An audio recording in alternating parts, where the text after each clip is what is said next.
बिस्मिल्लाहिर्रहमानिर्रहीम। अस्सलाम वालेकुम दोस्तों, I am Areed Saleem. Welcome to my YouTube channel Novel Orchard. कैसे हैं आप सब लोग जी? तो गाइस, आज हमने रीड करना है अपने नावल की लास्ट एपिसोड। तो उससे पहले अगर आपने मेरे चैनल नॉवल ऑर्चर्ड को सब्सक्राइब नहीं किया तो सब्सक्राइब कर दें और साथ में बेल आइकन भी प्रेस कर दें ताकि हर आने वाली वीडियो आपको मिलती रहे। और वीडियो को लाइक शेयर कमेंट करना मत भूलें। आए जी, लास्ट एपिसोड पढ़ते हैं। आज मेरी तबीयत भी बस थोड़ी सी ऐसी है, अल्लाह कभी मुझे बड़ी ठंड रही है। जल्दी जल्दी पढ़ लेते हैं क्योंकि मैं ज़्यादा 1.5 घंटे तो तुरते जाएगी एपिसोड। धनक की बच्ची, इतना वक्त लगा दिया। ऐसी भी कौन सी बातें कर रहे थे तुम दोनों जो ख़त्म ही नहीं हो रही थी? मैं भी तो सुनूं, इतनी लंबी बातें कौन सी थी? वो शरारती अंदाज में आंख दबाती से शर्माने पर मजबूर करके बहुत तारीफ़ कर रहे थे मेरी कि मैं बहुत ज़्यादा प्यारी लग रही हूँ। इसने मुस्कुराते हुए ताबिश के अल्फाज दोहराए, साथ में खूबसूरत से मुस्कान भी इसके लब पर थी। बहुत सारी बातें इसने अपनी बेस्ट फ्रेंड से भी शेयर नहीं की थी क्योंकि ताबिश ने कहा था वो दोनों क्या बात करते हैं ये तुम्हें किसी को नहीं बताना, ये हस्बैंड वाइफ का सीक्रेट है। और अभी इतनी बेवकूफ़ तो वो भी नहीं थी कि ये सब कुछ किसी को बताती। ये बातें तो वो भी समझ सकती थी, अब वो इतनी छोटी बच्ची भी नहीं थी जितना इसे बनाया जा रहा था। पूरे दिन आ दिया, अभी छोटी बच्ची तो नहीं है। मामी रोज़ शाम को 2 से 3 घंटे बिठाकर इसे क्लास देती कि क्या करना है क्या नहीं करना, कौन सी बात 4 लोगों के सामने करनी है, कौन सी बंद कमरे में। वो इन सब बातों का मतलब समझ सकती थी। वो कोई नादान ना समझ तो हरगिज़ नहीं थी, लेकिन फिर भी वो इनकी परेशानी समझती थी। वो जानती थी जिस तरह से लाड प्यार से इन लोगों ने इसे पाला वो इसे एक बच्चा ही तस्वर करते हैं। लेकिन अब वो बड़ी हो चुकी थी, सब कुछ समझने लगी थी। हाँ, ये अलग बात थी कि वो चाहती थी कि सब इससे ऐसे ही प्यार करे जिस तरह से बचपन से करते हैं। हाँ, वो अपने मामू और मामी के लिए कभी भी बड़ी नहीं होने चाहती थी, हमेशा इनकी नन्ही सी गुड़िया बनकर रहना चाहती थी। मामी ने तो उसे बात बात पर समझाती रहती कि अब तुम जिम्मेदार बन जाओ, ताबिश की बातें किसी से शेयर मत करो। अब तो ताबिश ने भी इसे अलग से भी कह दिया था। अच्छा, सिर्फ तारीफ भी कर रहे थे तुम? कोई आई लव यू वगैरह? अब्रिश शरारत से छेड़ते हुए बोली। तुमसे मतलब? मुझसे घूरते हुए बोली, जिस पर अब्रिश कहका लगा कर हंसी। मतलब अब हमसे सीक्रेट? सही है डार्लिंग, अब तो तुम सिर्फ मियाँ की होकर रह गई हो। मुझे क्या बताओगी? अब्रिश ने शरारत से कहते हुए इसके बाल संवारे उसका दुपट्टा ठीक करने लगी। अच्छी लग रही हूँ, ताबिश बता चुके हैं, ये सब कुछ करने की ज़रूरत नहीं है। वो इसे अपने दुपट्टे के साथ उलझते देखकर वो बोली। लेकिन यार, दुपट्टा तो ठीक करने दो। इसकी बात पर अब्रिश ने कहा। अच्छा ठीक है बाबा, करो। वो अपना दुपट्टा इसके हवाले करते हुए बोली और इसके सामने बैठ के। अभी दुपट्टा सेट हुआ ही था कि बाहर से आवाज़ आने लगी। यार चलो ना बाहर, देखो ना ढोल की बज रही है, कितना मज़ा आएगा। धनक को अचानक बाहर जाने की पड़ गई। दुल्ला ना? हाँ, तो तुम कौन सा वहाँ बैठ के ढोलकी बजाओगी? तुम बैठोगी, हम सब ढोलकी बजाएंगे, गाने गाएंगे क्योंकि तुम दुल्हन हो। अब्रिश ने बताना ज़रूरी समझा। अब ये ना हो वहाँ जाकर वो भंगड़ा डालना शुरू कर दे, क्योंकि इससे तो उम्मीद ही कुछ ऐसी थी। हाँ, तो पता है मुझे, इतनी बेवकूफ़ नहीं हूँ कि तुम मेरी शादी के मज़े लो। जल्दी तुम्हारी शादी के मैं मज़े लूँगी। वो मुंह बनाते बाहर की तरफ जाने लगी जब अब्रिश ने आगे बढ़कर इसका हाथ थाम लिया। दुल्हन ऐसे मुँह उठाकर बाहर नहीं जाती, इसकी सहेलियाँ इसे पकड़ कर लेके जाती हैं। अब्रिश ने इसे एक और रूल बताया। यार, ये दुल्हन बना तो दुनिया का सबसे मुश्किल काम है। धनक इसका हाथ थामती हुई बोली, जिस पर अब्रिश मुस्कुरा कर इसे बाहर ले आई। एक मिनट यार, मैनू ना हवा पै रही हैं। एक मिनट, अलग मैं ब्लैंकेट के अंदर हूँ, लेकिन मैं ना जरा मुँह भी अंदर कर ला। चलो जी, हूँ रिकॉर्ड करने। रेहान ने काम से फ्री होकर हया से कहा कि तैयार हो जाओ, मैं कुछ देर में तुम्हें लेने के लिए आऊँगा। मेरे दोस्त की मेहंदी की रस्म अदा होनी है, मैं जब वापस आऊँ तो मुझे एकदम तैयार मिलो, कोई बहाना बर्दाश्त नहीं करूँगा मैं। इसके लहजा अब भी इतना सर तक हया को अपनी हिम्मत टूटती हुई महसूस हुई। इसने 1 घंटे का वक्त दिया। अब पूरे वक्त 1 घंटे के बाद वो घर के बाहर गाड़ी का हॉर्न बजा रहा था। मुसलसल बजते हॉर्न का मतलब था कि बाहर इसका इंतज़ार कर रहा। वो यकीनन वो काफ़ी गुस्से में भी था। हया ने साड़ी का इंतखाब किया तो रेहान को साड़ी हद से ज़्यादा पसंद थी। कुछ दिन पहले भी साड़ी अपनी मर्ज़ी से इसके लिए लाया था, लेकिन इस दिन ना तो इसकी मोहब्बत को महसूस कर सकती थी, ना ही साड़ी की अहमियत को महसूस कर सकती थी। लेकिन आज ऐसा नहीं था। आज ये साड़ी भी इसके लिए बहुत कीमती थी, रेहान की मोहब्बत भी। रेहान वहीं से ही तैयार होने वाला था। इन सब दोस्तों ने बिल्कुल एक जैसे कपड़े पहने थे। इनके सारे कपड़े ताबिश ने खुद तैयार करवाए थे, जो कि वही ताबिश के घर पर रखे गए थे, और वो ताबिश के घर ही तैयार होकर सीधा आया था। हया बाहर आई तो वो गाड़ी के साथ खड़ा था। मामा और बड़ी मामा ने इसकी बहुत तारीफ़ की। रेहान के साथ पहली बार बाहर जाते वो वाकई आसमान से उतरी कोई हूरी लग रही थी, लेकिन बाहर आते इसने नोट किया कि रेहान इससे ज़्यादा प्यारा लग रहा है। हया ने एक नज़र इसे देखा। वो हमेशा से सबकी वजह अपनी तरफ मकबूज करने वालों में से था। सब्ज़ रंग के कुर्ते के साथ सफ़ेद पजामा और गले में डाला दुपट्टा इसे मज़ीद जाज़ और जाज़िब और पुरकशिश बना रहा था। इंडिपेंडेंस डे मनाने चले हैं रेहान? अब क्या वहीं जम गई हो? वो गुस्से से दरवाजे पर देख कर बोला। हया फ़ौरन अपनी नज़रों का जाविया बदलते हुए गाड़ी की दूसरी तरफ आई। ना तो इसने इसकी तरफ देखा और ना ही किसी किस्म का कोई रिएक्शन दिया। बस खामोशी से गाड़ी स्टार्ट कर दी, जैसे इसका पसंदीदा लिबास पहने में रेहान को कोई फ़र्क ही ना पड़ो, या शायद इसे कोई फ़र्क नहीं पड़ता था। ज़रा जो करतूत की तेनों हाले भी फ़र्क पवे। रेहान के चेहरे की सख्ती हया को हिम्मत छोड़ने पर मजबूर कर रही थी, लेकिन वो इस तरह से हिम्मत नहीं हार सकती थी। इसने अपनी मोहब्बत को जीतना था। अगर मोहब्बत जीतना आसान होता तो इस तरह से आशिकों पर इश्क की दास्तान ही लिखी गई होती। मोहब्बत किसी दौर में भी आसान नहीं रही हुई है, तो आशिक को जान से जाने देने पर मजबूर कर देती है, या जान से अजीज़ चीज़ों की कुर्बानी मांग लेती है। हया के लिए इसकी इज़्ज़त नफ्स अपनी जान से ज़्यादा अजीज़ थी, लेकिन मोहब्बत के सामने इज़्ज़त नफ्स की दुहाइयाँ देना मोहब्बत की तौहीन थी, और वो अपनी मोहब्बत की तौहीन नहीं कर सकती थी, बेशक इसके लिए इसे अपनी अना को कुछ क्यों ना कुचलना पड़े। वो कितनी देर कभी अपनी चूड़ियाँ खनकाती तो कभी पायल की झंझनाहट से रेहान को अपनी तरफ मतवजा करने की कोशिश करती रही। लेकिन यहाँ पर तो जैसे वो बहरा बना गाड़ी चला रहा था, ऐसा लग रहा था जैसे रेहान बिल्कुल तन्हा है, इसके होने ना होने से इससे कोई फ़र्क ही नहीं पड़ता। लेकिन हया को फ़र्क पड़ता था। यही फ़र्क वो रेहान पर ज़ाहिर करना चाहती थी, वो इसे अपनी तरफ मतवजा करना चाहती थी। वो चाहती थी वो इसकी तारीफ़ करे, इसकी खूबसूरती की, इसके लिबास की। वो बताया कि इसकी पसंद में ढल कर वो कैसी लग रही है। बहुत कोशिश के बावजूद भी वो इसको अपनी तरफ मतवजा करने में कामयाब ना हो सकी। सफ़र खामोशी से गुजर गया। रेहान ने इससे बात की, ना ही इसे मुखातिब किया, लेकिन अब इसके घर पहुँचते वो इसका हाथ अपने हाथ में थाम चुका था, और इसके ऐसा करने से हया को खुशफहमी ने आखिर अंदर मेरे दोस्त ने सबको यही लगना चाहिए कि हम एक बहुत ही हैप्पीली न्यूली वेडिड कपल है। हमारे बीच में जो भी चल रहा है किसी पर ज़ाहिर होने करने की ज़रूरत नहीं है। मैं नहीं चाहता कि हमारी किसी किस्म की ना जाके यहाँ पर किसी पर भी ज़ाहिर हो। जानता तुम्हारे लिए बहुत मुश्किल होगा, लेकिन अब जबकि तुम मेरी बीवी हो तो तुम्हें यहाँ मिसेस रेहान बनकर ही चलना होगा। यकीनन ये काफ़ी मुश्किल है, लेकिन यकीन करो तुमसे ज़्यादा ये सारा ड्रामा करके मुझे तकलीफ़ होगी। वो इसका हाथ अपने दोनों हाथ दूसरे हाथ में थामे हुए इसकी कमर में अपना दूसरा हाथ रख चुका था, जबकि हया तो इसकी बातों पर ही अटक गई। इसे मुतारिफ करवाते हुए इसे अपनी बीवी के तौर पर सबसे मिलाते हुए रेहान को तकलीफ़ होती थी। वो इसके लिए तकलीफ़ का बायस बन चुकी थी। वो इसकी मोहब्बत नहीं बल्कि एक मजबूरी थी, एक समझौता था जिसे वो अपनों के लिए निभा रहा था। इसने बेख्तियार अपना हाथ रखते हुए अपने आने वाले आंसुओं को रोका। इसका वजूद जैसे किसी पत्थर की चट्टान में दबने लगा। वो रेहान के लिए तकलीफ़ का बायस थी, इस रेहान के लिए जो इसकी आंखों में आंसू आने से पहले इसकी ख्वाहिश पूरी कर देता था। वो रेहान जिसके फटे हुए जूते तक बाहर न फेंकने देता। वो रेहान जिसके बालों की पोनी को आज भी अलमारियों में संभाल कर रखता था। वो रेहान इसलिए अपनी मोहब्बत का इज़हार नहीं करता था कहीं इस इज़हार से इसकी हया के नन्हे से ज़हन पर बुरा असर न पड़े। वो इस इंसान के लिए तकलीफ़ का बायस बन चुकी थी। तू इज्जत दा काबल ही नहीं सी, जिन्नी तेनों रेहान ने इज्जत दी ना तो औकात तो बाहर होई। हुण तेनों रेहान रखेगा सैट, वो तेनों ट्रीट कर रहा तेरी शक्ल ते तेरी औकात दे मुताबिक, ते हुण तू सैट होएगी। हाँ, वो इससे बेजार हो चुका था, इसे नफ़रत करने लगा था। वो नफ़रत की काबिल थी, तो क्या वो हमेशा इससे नफ़रत करता रहेगा? इसका दिल डूबने लगा। सबसे मुस्कुरा कर बात करने की कोशिश के बावजूद भी अपने अंदर की तकलीफ़ को नहीं छुपा पा रही थी। जबकि रेहान हर थोड़ी देर बाद से सख्त नज़रों से घूरता कि मैंने क्या समझाया था यहाँ आने से पहले, लेकिन इस दुनिया में सबसे मुश्किल काम अंदर से टूटे होने के बावजूद बाहर से मुस्कुरा कर अपनी खोखली खुशी का इज़हार करना, और हया भी इस वक्त अंदर से टूट रही थी। रस्म ख़त्म हो चुकी थी। मेहमान लोग तकरीबन जा चुके थे। इसे कमरे में आकर बिठाया गया। वो भी अकेली बैठी आईने में देख रही थी, जब इसे अपने पीछे से महसूस हुआ कि कमरे में कोई और मौजूद है। इसने पलट कर देखा तो दरवाज़े को लॉक कर रहा था। हाय अल्लाह, आप यहाँ क्या करें? वो खुशी से चहकती हुई इसके पास आई। आज सुबह ही वो इसे इतनी तारीफ़ कर चुका था, वो इसे लेकर बहुत खुश थी। अपनी दुल्हन को देखने आओ, वीडियो पर वो मज़ा कहाँ जो लाइव देखने में। अभी बाहर आप मुझे लाइव देख तो रहे थे? वो बाहर इसकी नज़रों की चोरी पकड़ लेते हुए बोली। तो ताबिश मुस्कुरा दिया। इतने सारे लोगों में तुम्हारा ठीक से दीदार नहीं कर सका। वैसे भी ठीक से नहीं देखा यार, इतने करीब से देखने का तो अपना ही मज़ा है। वो इसकी कमर में हाथ डालता इसे बिल्कुल अपने करीब खींच चुका था। आप ये सब क्या करें? इसकी हरकत पर वो बखला कर बोली। अपनी बीवी को बिल्कुल करीब से देख रहा हूँ। वो अपनी दोनों उंगलियों की पोरों से इसकी थोड़ी को पकड़ कर ऊपर करते हुए बोला। आपको यहाँ नहीं आना चाहिए था। वो ऐसा कहना नहीं चाहती थी, लेकिन इसे अपने इतने करीब देखकर बोलने लगी। क्यों नहीं आना चाहिए था? कि मुझे मेरी बीवी को देखना अलाउ नहीं है? इसके शर्माने पर मुस्कुराते हुए बोला। कोई आ जाएगा। अपनी कमर पर इसकी उंगलियों की गिरफ्त मजबूत होते देखकर वो परेशानी से बोली। मुट्ठियों में पसीना आने लगा। वो पहली बार इसके इतने करीब आया था। ऐसा नहीं था कि इससे पहले वो तन्हाई में नहीं मिले थे। कल तो हमेशा के लिए इसकी होने वाली थी। ऐसे में ताबिश अपने आप पर कंट्रोल क्यों नहीं कर पा रहा था? वो खुद भी नहीं जानता था। इसे पता था कि इसे यहाँ इस वक्त नहीं होना चाहिए था, लेकिन इसके बावजूद भी अब्रिश की कितनी मिन्नतें करके यहाँ आया था। दिलो दिमाग पूरी तरह इसके हुस्न में लिपटा हुआ था। आज वो इतनी प्यारी लग रही थी कि ताबिश खुद पर कंट्रोल खो बैठा और अब्रिश की मिन्नतें करके यहाँ पर आ गया। इस वक्त सब लोग आहिस्ता आहिस्ता जा रहे थे। घर के सारे अफराद इन लोगों को अलविदा कह रहे थे। अब वो सब इसके रस्म के लिए नहीं जाने वाले थे। सबसे छुप कर इसका यहाँ आना किसी की नज़रों में नहीं आया था, जबकि इसका डर वो समझ सकता था। वो किसी के आ जाने के खौफ से नहीं, बल्कि इसके मज़ीद करीब आने से खौफ ज़दा थी, और वो भी तो आज जैसे हर दीवार गिराने के मूड में था।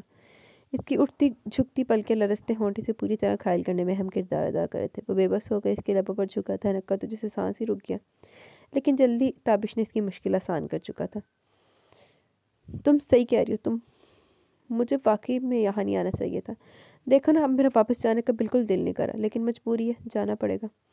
मैं तुम्हें बहुत मिस करूँगा यार, ये एक रात मेरे लिए क़यामत से बढ़कर है। वो मुस्कुराते हुए अपना हाल दिल इसके सामने बयान करता है, इसका माथा चूमकर बाहर जाने लगा। न जाने अप्रीश कितनी देर बाहर खड़ी इसका इंतज़ार कर रही थी। वैसे भी इसने तो अच्छी साली बनने के सारे रिकॉर्ड तोड़ दिए थे। इतनी मदद किसी शायद कभी किसी ने की होगी किसी ने नहीं की होगी थी जितनी वो इन दोनों की कारी थी। तो और की नहीं, वैसे साली तो मैं भी बड़ी अच्छी हूँ, बस कभी कदार थोड़ी जालिम बन जाती थी, लेकिन आई एम अ अच्छी साली। I mean sister in law. मुझे ये लफ्ज़ बहुत बुरा लगता है साली, समझ ही नहीं आती। बंदा रिश्ता दस रहा के गाल काट रहा। मैं तो कहती होती हूँ अपने बहनोइयों को, खबरदार जी मैंने साली नहीं कहना, सिस्टर बोल दो, अपनी बीवी दी सिस्टर कह दो, साली नहीं कहना। असम ख़त्म हो चुकी थी, अब वो अपने घर की तरफ चेंज करने जा रही थी। आज रात थनक के घर ही रुकने वाली थी। अभी थनक के कमरे से निकली थी जब दुरक ने इसे ऊपर छत की तरफ आने के लिए कहा। दुरक इसे क्यों बुला रहा था, इसे कुछ समझ नहीं आ रहा था, लेकिन दुरक के लिए इसके दिल में पैदा हुए जिस बात को लेकर वो आजकल बहुत ज़्यादा परेशान रहने लगी थी। चलो मुंडा तो गया सी, कुड़ी भी गई कम। तो कुछ तो था जो वो दुरक को लेकर महसूस करने लगी थी। शायद वो इसके बाबा और इसकी माँ के साथ इतनी अच्छी तरह से बात करता था इसलिए वो इसे अच्छा लगता था, या कोई और वजह थी, लेकिन दिल में इसके लिए बहुत कुछ खास होता जा रहा था जिसे वो कोई नाम नहीं देना चाहती थी। वो कभी अपने पापा का यकीन नहीं तोड़ सकती थी। दुरक के इशारा करने पर छत पर तो आ गई, लेकिन अजीब भी लग रहा था इस तरह तन्हाई में किसी गैर से मिलना। ढूंढते तो आ गई। इसे यकीन था दुरक में कोई बुरी आदत नहीं है, अगर इसमें कुछ बुरा होता तो क्या इस तरह से महसूस इसके साथ अस्पताल जाती या रानिया के घर से अकेली वापस आती। इसे दुरक में कभी कोई बुराई नहीं नजर आई थी। शायद यही वजह थी कि इस वक्त अकेले छत पर इससे मिलने भी चली गई। दुनिया बुराइयां दुरक दे विच ना, तू जान जावे तो सब तो बहुतियां गालां तू ही कड्डे, लेकिन तेरा अपना दिमाग ख़राब हो गया, मतलब कि दिल ख़राब हो गया। आई मीन टू से कि तेनू इश्क हो गया। हुण प्यार इश्क मशूकी दे विच जो बंदा पै जावे तो फिर तो महबूब दी गाली भी ताली लगती है ना। हाय हाय। रस्म करने के बाद सब लोग ताबिश के घर पर जा रहे थे। तकरीबन पूरा मोहल्ला ही शामिल था। सब लोग धनक का सोचते हुए दुआएं दे रहे थे। जो इतनी बड़ी हवेली में इसकी शादी होती, कहाँ एक छोटे से गली मोहल्ले में रहने वाली लड़की की शादी इतने बड़े घर में।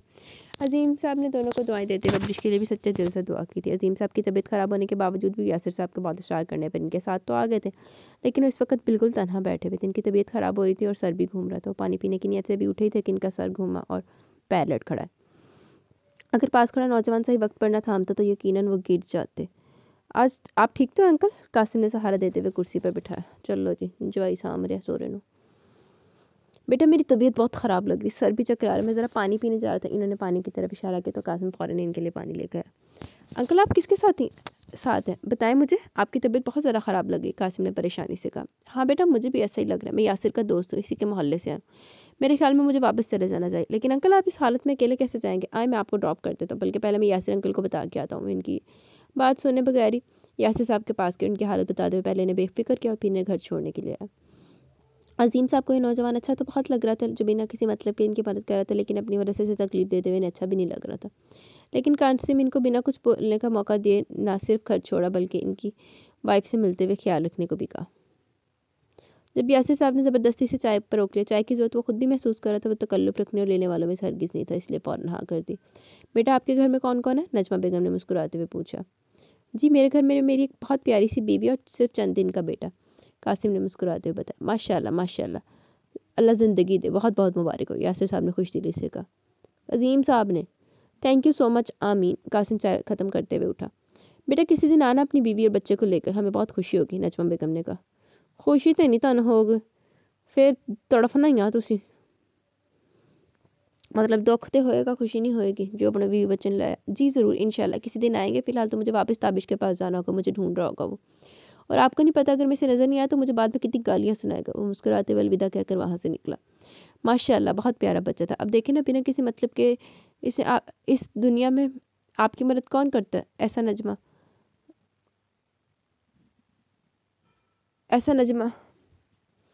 कासिम की तारीफ़ करते हुए बोली, जिस पर अजीम साहब ने भी हाँ में सर लाया। अब्रिश ने धड़कते दिल के साथ छत पर कदम रखा, जहाँ वो बेचैनी से इसका इंतज़ार करते। इसे देखते मुस्कुराकर इसके पास आ गया। पहले काफ़ी देर इसे देखता रहा।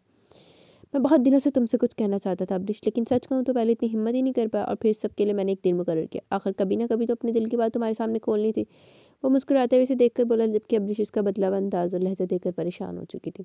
तुम्हारा ज़्यादा वक्त नहीं लूँगा, बस इतना कहना चाहता हूँ अब्रिश, मेरे बहुत सारे अफेयर्स हैं, हर तरह का रिलेशनशिप रहा है, लेकिन जब से तुम मेरी ज़िंदगी में आई हो सब कुछ बदल गया। पूरा का पूरा दुरक खान बदल गया। वो मुस्कुराया। मैं जानता हूँ तुम्हें बहुत अजीब महसूस हो रहा होगा, लेकिन यही सच है अब्रिश, मैं कभी भी एक अच्छा इंसान नहीं रहा, लेकिन यहाँ पाकिस्तान आकर मैं जब से तुमसे मिला हूँ मुझे लगता है मेरी सारी ज़िंदगी बदल गई है। मैं जब भी कुछ हराम करने जा रहा होता हूँ या किसी हराम चीज़ को छूने के बारे में सोचता हूँ, तुम किसी फरिश्ते की तरह मेरे ख्यालों में आकर मुझे इस हराम काम से रोक लेती हो।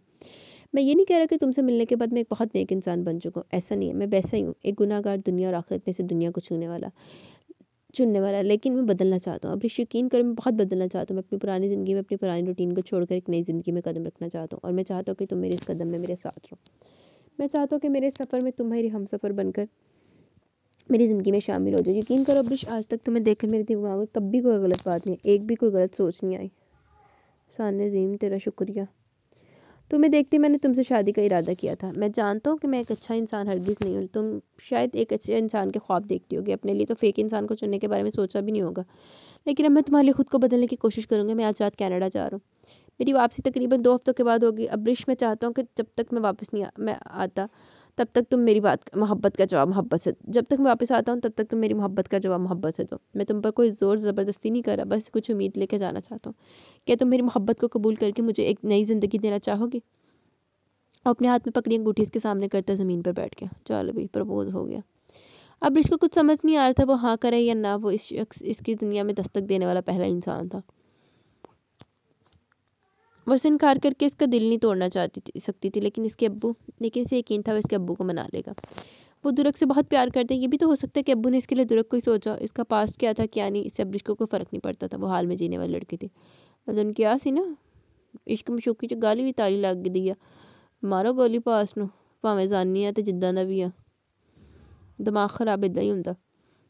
दरक ज़मीन पर बैठे इसके चेहरे के तासरात देखते इसके अंदर का हाल जानने की कोशिश कर रहा था, लेकिन नाकाम रहा। इसका कंफ्यूज चेहरा देखकर दुरक ने खुद ही इसका हाथ थाम कर अपनी अंगूठी इसकी उंगली में पहना दी। मैं 2 हफ्तों के बाद ताबिश और इसके वालिदैन को तुम्हारे रिश्ते के लिए लाऊंगा, क्योंकि मेरे वालिदैन अपनी ज़िंदगी में बहुत मसरूफ़ है। मेरे माँ बाप की तलाक के बाद अलग अलग शादी कर चुके हैं। इन लोगों की ज़िंदगी में मेरी कोई जगह नहीं है, और ना ही मेरी ज़िंदगी में इन लोगों की। तुम तैयार रहना, फिलहाल किसी को कुछ भी बताने की ज़रूरत नहीं, मैं खुद सब कुछ ठीक कर दूँगा। लेकिन जब मैं आऊँ तुम मुझे मेरे साथ खड़ी मिलो। वो मोहब्बत से इसके हाथ पर बुसा देता, आहिस्ते से मंजर से हट के। अब्रिश कितनी देर अकेली छत पर खड़ी अपने हाथ देखती रही। क्या इसने अंगूठी लेकर अच्छा किया था? चल देख ली, वापस आ गया तो सही है, जिन ना हो सके तो बाद अंगूठी बेच वट के खा जाइयो। फ़ायदा तो तेरा भी फिर भी होएगा की तरह। बहुत सारे सवाल इसके जहन में थे, लेकिन अंगूठी को देखते शर्मीली सी मुस्कुराहट इसके लबों पर आई। बस अब मज़ीद वो कुछ नहीं सोचना चाहती थी। क्या इन्होंने तुम्हें अंगूठी पहनाई? क्या तुम सच कह रही हो? मुझे यकीन नहीं आ रहा इन्होंने तुम्हें शादी के लिए प्रपोज़ किया। धन की खुशी की कोई इंतहा न थी। इसके हाथों में अंगूठी देखकर से कुछ समझ नहीं आ रहा था कि वो किस तरह से अपनी खुशी का इजहार करे। अगर दुल्हन ना बनी होती तो यकीन भंगड़ा डालना शुरू कर देती। मुझे खुद भी यकीन नहीं आ रहा कि मैं किसी के लिए इतनी अहम हो सकती हूँ। अब्रिश खुद बेयकीनी की कैफियत में थी, लेकिन इन्होंने मुझे आई लव यू नहीं बोला। अचानक अब्रिश को याद आया, अब भी आई लव यू बोलने की गुंजाइश रहती है क्या? वो तुमसे प्यार करते हैं इसलिए तुम्हें अंगूठी पहनाई है। धनक ने फ़ौरन इसकी बात की नफ़ी की तो मुस्कुराए। वो कह रहे थे कि 15 दिन के बाद जब वो वापस आएंगे तब ताबिश सर और इनकी फैमिली को लाएंगे रिश्ते के लिए। अपनी फैमिली पर एतबार नहीं करते, अब्रिश ने इसे बताया। हाँ, ताबिश ने मुझे बताया था कि इनके वालिदैन की तलाक हो चुकी है। वो दोनों अपनी अपनी लाइफ में मसरूफ़ है, इसलिए भाई को भी अपनी लाइफ में मसरूफ़ हो जाना चाहिए, वो भी तुम्हारे साथ। धनक ने खुशी से कहते हुए इसके गले में बाजू डाला। अब्रिश बस मुस्कुराई जा रही थी, ये जाने बगैर कि आने वाली ज़िंदगी इसके लिए क्या क्या खेल खेल रही है। अच्छा जी, उनकी खेल खेल रही है आने वाली ज़िंदगी। पूरी महफिल में ना तो इसने हया के चेहरे की तरफ देखा और ना ही इसके पास है और ना ही इससे मिला। हाँ, यहाँ तक कि रस्म तक दोनों ने साथ नहीं की। वो तो ताबिश के साथ ही था, रेहान ने इसे इतनी अहमियत ही नहीं दी, बस इसे जहरा बेगम के पास छोड़ा। आंटी ज़हरा ने इसका बहुत साथ दिया, हर जगह इसके साथ साथ नहीं सबको इस बहुत अच्छे तरीके से मिलाया, जबकि हया का सारा ध्यान रेहान पर था जो इसकी तरफ देख नहीं रहा था। कभी भी इसकी तरफ तवज्जो का मरकज़ हुआ करती थी। रेहान भाभी कब से अकेली खड़ी है और तू यहाँ जा इनके पास। ज़हरा बेगम को काम में मशरूफ़ देकर ताबिश ने रेहान से कहा, यार मुझे बहुत काम है, फजूल में अकेली खड़ी है, कम लोग हैं क्या यहाँ? किसी के पास भी जा सकती है। रेहान मशरूफ़ अंदाज में बोला, जबकि ताबिश को इसकी बात अच्छी नहीं लगी। वो यहाँ किसी को जानती तो यकीनन किसी से बात कर रही होती। तुम भी बेवकूफ़ हो, ऐसी हरकतें करो, सारे काम करते होते रहेंगे। तुम जाओ भाभी के पास, इन लोगों से मिलो, इन्हें कंफर्टेबल फील करवाओ। देखो तो सही बेचारी कितनी परेशान है। ताबिश ने ज़बरदस्ती से हया के पास भेजा। ये क्या तरीका है? यहाँ अकेले खड़ी क्या कर रही हो? इतने सारे लोग, मुझे अपनी तरफ मतवजा करने की बजाय किसी से बात भी करने की कोशिश कर सकती हो। वो आंखों में गुस्सा लिए लेकिन चेहरे पर मुस्कुराहट सजा कर बोला था, रेहान मैं यहाँ किसी को ही नहीं जानती। वो बेबसी से बोली। जबकि इसके लहजे की परवाह किए बगैर वो इसका हाथ थाम कर कुछ औरतों में ले गया जो सभी तकरीबन पहले से रेहान को जानती थी। और जब रेहान ने कहा कि हया इसकी बीवी है तो सभी मुस्कुराकर ना सिर्फ इसे देखने लगी बल्कि आगे पीछे की बातें करने लगी। तारुफ करना पड़ता है मिसेस, एक साइड पर खड़े हो जाने से कोई आकर तुमसे ये नहीं पूछेगा कि तुम कौन। और इसके कान में कहता वहाँ से चला गया और औरतों के साथ वो वाकई मसरूफ़ हो चुकी थी। सुबह उठते वलीमे की तकरीब शुरू हो गई। रेहान और हया को आज रात में यहाँ से निकलना था, इसलिए वलीमा सुबह के वक्त रखा गया। कल रात रेहान स्पेशल यासर और ज़ैनब के अपने वलीमे का दावत देकर आया था। इसके इसरार करने पर वो लोग आ भी गए थे। जबकि ताबिश की नज़र तो धनक से हटी नहीं रही थी जो ब्लैक कलर की साड़ी में इतनी हसीन लग रही थी। इसे कभी यकीन नहीं था कि वो साड़ी जैसा लिबास संभाल पाएगी, लेकिन इसको इतनी खूबसूरती से कैरी कर रही थी कि ताबिश का ध्यान हर तरफ से हटकर इसकी तरफ जा रहा था। लेकिन ज़ैनब वहाँ थी, वहीं थी, जिसकी वजह से वो इसके बिल्कुल करीब नहीं जा रहा था। दुर्ग जा चुका था। अब्रिश की नज़रों से बहुत तलाश करने की कोशिश की। तब ताबिश ने इसके कान में हल्के से आकर कहा कि वो जा चुका है, 2 हफ्ते के बाद हम सब तुम्हारे घर आएंगे। वो शरारती अंदाज में बोला, जबकि किस तरह कहने पर अब्रिश नजरें झुका गई। अपनी सहेली को कहना कि बहुत प्यारी लग रही है। इसने मुस्कुराते हुए एक नज़र सामने ब्लैक साड़ी में धनक को देखा। कल आ रही है हमेशा के लिए आपके पास, खुद ही कह दीजिएगा। अब्रिश ने मुस्कुराते हुए इसे छोड़कर धनक के पास आई। क्या कह रहे थे जनाब? धनक ने इसके कान में पूछा तो वो भी खुलकर हंसी। कह रहे थे बिल्कुल चुड़ैल लग रही हो। अब्रिश मुस्कुराहट रोकते हुए कहा। हाँ तो खुद तो जैसे बहुत हैंडसम लग रहे हैं, अभी आती हूँ मैं, वो गुस्से से कहती। इसके बाद जहाँ पहुँची इस बार ना तो इसने मामी की परवाह की। मैं चुड़ैल लग रही हूँ तो आप जिन लग रहे हैं, वो भी ज़गूटा जिन, वो गुस्से से कहती हुई पैर पटकती वापस अपनी जगह पर आकर। जबकि ताबिश को तो समझ में नहीं आता वो इसे जिन क्यों कह कर गई और ख़ुद को चुड़ैल क्यों कह रही है। जबकि यही कारनामा जब इसने अब्रिश को बताया तो उसकी हंसी का फवारा फूटती। ताबिश समझ गया कि इसकी साली का एक और कारनामा है जिस पर वो खुद भी हंस रही है और धनक को भी गुस्सा दिला रही है। तो दस जाके मिसअंडरस्टैंडिंग क्लियर कर ला, होर तरह सेरी पहाड़ दबे ज़गूटे जिन। सब लोग बहुत बुरी तरह से थक चुके थे। एक साथ 2 शादियाँ हैंडल करना भी आसान काम नहीं था, लेकिन ताबिश और रेहान ने सब कुछ बहुत अच्छे तरीके से संभाला था और कासिम ने भी इसका खूब साथ निभाया। थोड़ी देर दोस्तों के पास बैठकर ताबिश मामू से मिलने आया था। इसके मुताबिक यासिर मामू धनक के जहेज की सारी चीज़ें ट्रक में डाल रहे थे। आज दुरक ने ताबिश का ब्याह नहीं अटेंड करना सी, ब्याह अटेंड करके फिर चला जाता। मामू क्या आप मुझे अपना बेटा नहीं समझते? और अगर समझते तो ये सब कुछ क्या है?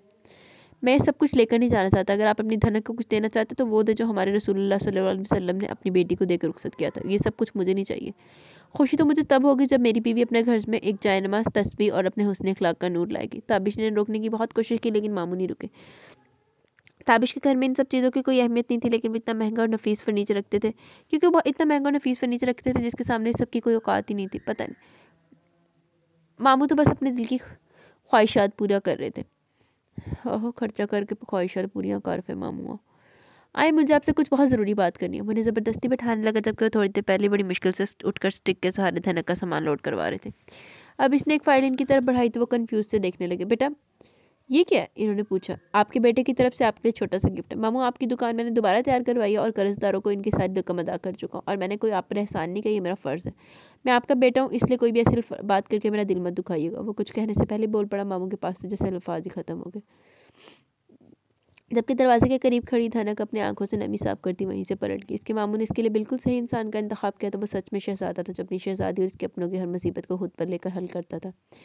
ताबिश ने अंदर झांकने की बहुत कोशिश की लेकिन इसे दूर दूर तक वो कहीं नजर नहीं है। इसने ऊंची आवाज़ में बोला, कल बारात लेके आऊँगा। लेकिन वो इसकी बात का असर लेती हुई जानबूझकर अंदर छुप के बैठी थी, इसलिए हंसते हुए इसके जाने का इंतज़ार करने लगी। रेहान ने कमरे में कदम रखा तो ख्वाबनाक माहौल इसका मुंतज़िर था। वो सब कुछ इग्नोर कर गया, यहाँ तक कि अपने बेड पर बैठे वजूद की खूबसूरती तक, और अपने कपड़े लेकर सीधा वॉशरूम में बंद हो गया। वापस कमरे में आया तो इसे बेड की बजाय सोफे पर बैठे देखा। वो कमरे की लाइट ऑफ करता खुद भी बेड पर लेट गया जैसे अपने अलावा कोई नहीं हो। लेकिन थोड़ी देर बाद इसे सिसकने की आवाज़ सुनाई दी। किसी ने इसका दिल मुट्ठी में भेजा लेकिन वो उठा नहीं, ऐसे ही पड़ा रहा। लेकिन कब तक ऐसे रोते देखना, कब तक इसके आंसू बर्दाश्त करते? इसने उठकर लाइट ऑन किया और इसके पास ज़मीन पर बैठा। इसके कदम अपनी तरफ बढ़ते देखकर एक पल के लिए हया नज़र उठाकर इसकी तरफ देखा। इसकी आंखों में उम्मीद थी। प्लीज़ रोना बंद करो हया, मेरे सब सामने इन सब ड्रामों का कोई मतलब नहीं। हकीकत यह कि तुम इस लड़के से मोहब्बत करती हुई शादी सिर्फ एक समझौता है जो हमने हमारे अपनों के लिए किया। मैं समझ सकता हूँ तुम्हारी तकलीफ़, जानता हूँ मैं, ये सब कुछ तुम्हारे लिए आसान नहीं। ये दर्द, ये तकलीफ़ सब कुछ इसी के नाम की होगी, क्योंकि मैं जानता हूँ मोहब्बत तकलीफ़ देती है, दर्द देती है। मैंने भी ये वक्त गुजारा, ये तकलीफ़ सह चुका हूँ। ये लम्हात मैं समझ सकता हूँ कि जब सारी ज़िंदगी चाहो, जिसे सारी ज़िंदगी चाहो वो जब आपसे दूर हो जाए तब तकलीफ़ होती है। मैं तुम्हारी तकलीफ़ समझ सकता हूँ, लेकिन प्लीज़ खुदा के लिए मुझे मज़ीद इस दर्द में मुब्तला न करो। मुझे बार बार ये बात मत याद दिलाओ कि इस लड़की को मैंने दीवानगी के हद तक चाहो मेरे बेड पर मेरी दुल्हन बनकर मेरे कमरे में किसी और के लिए रो रही है। खुदा के लिए बस कर दो, कितना दर्द देना चाहती हूँ। इन्हें नहीं बर्दाश्त कर पा रहा मैं। हयात तुम्हें किसी और के लिए तड़पते देख कर तड़प रहा हूँ, पल पल अपनी मोहब्बत को मरते देख कर तड़प रहा हूँ। मैं हाथ जोड़ता हूँ तुम्हारे सामने, मैंने मजबूरी में रिश्ता जोड़ा है, मेरी मजबूरी का फ़ायदा मत उठाओ, अब भी वक्त है। प्लीज़ मामा और बड़ी मामा को मना कर दो मेरे साथ चलने से, बता दो कि तुम मेरे साथ नहीं आ सकती। देखो मेरी तरफ, क्या तुम मुझ में कोई हारा हुआ शख्स नज़र नहीं आता? मैं कैसे सहूँगा हर वक्त किसी और के लिए रोता हुआ? मैं हैरानगी से इसका चेहरा देख रही थी, इसकी नज़र में इसके आंसू, इसकी तकलीफ सब वसी के लिए था, ना कि रेहान के लिए। वैसे कैसे बता दी सब कुछ रेहान के लिए? वो अपने आंसू साफ करते हुए देख रही थी, लेकिन कुछ कहने के लिए कोई अल्फाज उसके पास ही नहीं थे। वो लोग आज रात ही निकलने वाले थे, लेकिन सोबिया ने रात का सफ़र करने से मना कर दिया। वो लोग सुबह जाने वाले थे, लेकिन रेहान इसे अपने साथ नहीं लेके जाना चाहता था। इसे यकीन था सोबिया और सायमा इसे इसके साथ भेज कर ही दम लेंगी। चल ले जा। बारात आ चुकी थी, ताबिश के दिए पैदों से इन्होंने धनक की शादी का खाना और अपने कुछ लोग दोस्तों को कर्ज अदा कर दिया, और शादी के बाद वो दुकान को भी दोबारा खोलने का इरादा रखते थे। वो सिर्फ नाम का नहीं बल्कि सच में इनका बेटा साबित हुआ था। इसने यासिर को गिरते हुए थाम लिया था। इनकी कमर की हड्डी अब शायद कभी भी ठीक ना होती, लेकिन ताबिश इनके लिए किसी मजबूत सहारे से कम ना था। धनक की रुखसती करते वक्त जहाँ वो खुश थे वहीं इनकी आंखें पुरनम थी। इन्होंने धनक को बहुत मामूली जहेज दिया, तो इन सब चीज़ों में एक चीज़ थी जिसे वो सिर्फ इसके लिए बना कर लाए थे। देखिए ज़ियान भाई, आज भी आपकी बेटी आज रुखसत होने जा रही है, इसे अपने सीने से लगाया इन्होंने, वो तोहफा इसके हवाले किया। ये बहुत ही खूबसूरत तस्वीर थी, इसे देखकर धनक की आंखों में आंसू मजीद बहने लगे। इसे हौसला देने के लिए ताबिश ज़रा सा आगे हुआ जब इसने वो तस्वीर ताबिश के सामने की, लेकिन इस तस्वीर को देखते जैसे आसमान इसके सर पर आ गया था। वह हैरानगी से सब कुछ देख रहा था, इसे कुछ समझ नहीं आ रहा था, बस इस माहौल में से घुटन सी होने लगी। इसे लगता था जैसे इसका सांस बंद होने लगा है। चलो जी, राज खुल गया जी। रुखसती हो चुकी थी, धनक हमेशा हमेशा के लिए ताबिश के घर आ चुकी थी। वो गाड़ी में भी बिल्कुल खामोश था, जबकि धनक तस्वीर अपने सीने से लगा मुसलसल रोती रही। इसमें इतनी हिम्मत भी नहीं थी कि धनक को अपने सीने से लगाकर खामोश करवा सकता हो। बस खामोश नजरों से देखता रहा। अब तक यकीन नहीं आ रहा था कि इसका माजी एक बार फिर से इसके सामने आ खड़ा हुआ, वो भी इसकी मोहब्बत के रूप में। रुखसती के बाद वो धनक को लेकर घर तो ले आए, लेकिन खुद न जाने कहाँ गायब हो चुका था। रस्मों पर रस्में अदा हो रही थी, लेकिन अब तक इसका कोई अता पता न था। आखिर ये लड़का गया तो गया कहाँ? रिजवान और ज़हरा के लबों पर बस एक ही सवाल था। वो इतना गैर जिम्मेदार तो कभी भी नहीं था। यकीनन इसे कोई बहुत ज़रूरी काम आ गया होगा, वरना ऐसा कभी नहीं करता। धनक ने सारी रस्म अकेले अदा की और मुसलसल इसका इंतजार करती रही। रिजवान और ज़हरा तो बार बार इससे माजरत कर रहे थे और बार बार ताबिश का फ़ोन मिलाकर इसे बात करने की कोशिश कर रहे थे, लेकिन इसका फ़ोन भी बंद था। वो खामोशी से कहीं चला गया, कहाँ कोई नहीं जानता था। रिजवान और ज़हरा को ज़रा भी अंदाज़ा न था, वो तो खुद भी नहीं जानता था वो कहाँ आ गया, इसके साथ आखिर हो क्या गया। कितना खुश था वो शादी से, और अचानक इसका माजी इसके सामने आ गया। इसकी धनक इससे नफरत करती थी, बेतहाशा नफरत। वो इसके माँ बाप का कातिल था, वो कातिल था। इसने धनक के वालिदैन को कत्ल किया था। धनक इससे नफरत करती थी। ये बात सोच सोच कर इसके सर में दर्द होने लगा। जिस लड़की को वो दीवानों की तरह चाहने लगा था, वो इसी लड़की की नफरत का शिकार हो चुका था। अगर इसको पता चल गया तो मुझे छोड़कर चली जाएगी? नहीं, मैं इसे कभी पता नहीं चलने दूंगा। लेकिन सच छिपता नहीं है, आज नहीं तो कल इसे पता चल जाएगा। हाँ, लेकिन तब तक मैं धनक को अपने करीब कर लूँगा। वो मुझसे नफरत नहीं कर पाएगी। हाँ, वो मुझसे नफरत नहीं करेगी, वो मुझसे मोहब्बत करती है। मैं इसे समझाऊंगा कि मेरी कोई गलती नहीं थी। मैं इसे इतना प्यार दूंगा कि दुनिया का हर सच मेरे प्यार के सामने छोटा पड़ जाएगा। वो सिर्फ मुझे सोचेगी, सिर्फ मुझे चाहेगी। मैं सब कुछ ठीक कर दूंगा, मैं सब कुछ ठीक कर सकता हूँ। धनक मेरी है, मैं इसे खुद से दूर नहीं जाने दूंगा। वो सारी रात खौफ से जंग लड़ता रहा। इस वक्त कितना बेचैन था कि दिल कर रहा था कि अपनी जान दे दे और इसे धनक की नफरत बर्दाश्त न करनी पड़े। बना ला कोई प्रोग्राम, दे ला जान। लेकिन नहीं, वो ऐसा नहीं कर सकता था। इसे धनक को सच्चाई बतानी थी। हाँ, इसने सोच लिया था वो खुद इसको सब कुछ सच बताएगा, लेकिन अभी नहीं, तब जब वो इसे हर तरह से कबूल कर चुकी कि जब धनक के पास दूर जाने का कोई रास्ता नहीं बचेगा। हाँ, इसने इस औरत से वादा किया था कि मैं आपकी बेटी का ख्याल रखूँगा, इसे कभी तन्हा नहीं छोड़ूंगा। आंटी, मैं अपना वादा निभाऊंगा, आपकी बेटी का बहुत ख्याल रखूँगा। मुझे क्या पता था जिसे मैं हर जगह ढूंढ रहा हूँ मुझे मेरे घर पर मिलेगी, मेरी बीवी के रूप में। आंटी, मैं वादा निभाऊंगा, आपकी बेटी का इतना ख्याल रखूँगा जितना आपने कभी सोचा भी नहीं होगा। वादा करता हूँ आपसे। वो आसमान पर देखकर कहीं जगमगाते सितारों से मुखातिब था। पहला वादा तो निभा ला, अगला वादा करी जाना ही। कहाँ थे तुम ताबिश? सारी रात हम तुम्हें फ़ोन करते हैं। इस तरह से कोई अपनी दुल्हन को छोड़कर जाता है? सारी रात तुम तुम्हारे रूम में बैठी तुम्हारा इंतजार करती हो। कितनी शर्मिंदगी हुई हमें मेहमानों के सामने। मुझे यकीन नहीं आ रहा कि इस वजह से शादी की जल्दी मचा रखी थी तुमने। तुम ऐसा कर कैसे सकते हो ताबिश? रिजवान साहब ने गुस्से से पूछा। आज बहुत सालों के बाद इन्हें इस पर गुस्सा आया था। बाबा, वो दरअसल मेरा एक दोस्त बहुत बड़ी प्रॉब्लम में था, और अगर इस मसले में इसकी मदद नहीं करता तो शायद दोस्त कहलाने के काबिल नहीं रहता। आई एम सॉरी, मुझसे गलती हो गई। मैं समझ सकता हूँ मैंने जो कुछ भी किया वो गलत है। अभी धनक के पास जाकर सॉरी बोल दूंगा, शायद वो मुझसे बहुत नाराज़ होगी। रिजवान साहब से बहाना करते हुए अपने कमरे के जानिब आए, जहाँ वो इसके बेड पर अपना होशरुबा मासूम हुसन लिए गहरी नींद सो रही थी। इसकी मासूमियत ताबिश को अपनी तरफ खींची थी। वो कदम उठाकर इसके पास आई। इसकी शहजादी थी जिसे न जाने कितने सालों से ढूंढ रहा था। सॉरी मेरी जान, लेकिन आज जो गलती किया वो आइंदा कभी नहीं करूँगा। मैं तुम्हारा इतना ख्याल रखूँगा जितना कोई भी नहीं रख सकता। I promise you. इसके माथे पर लब रखता उठकर वॉशरूम में बंद हो गया। वापिस आया तो बेड पर बैठी रूठी रूठी सी अपनी आंखें मसल रही थी। ताबिश मुस्कुराते हुए इसके पास आई। इससे पहले कि उठकर बाहर चली जाती, ताबिश ने इसका हाथ थाम कर इसे अपने सीने से लगा लिया।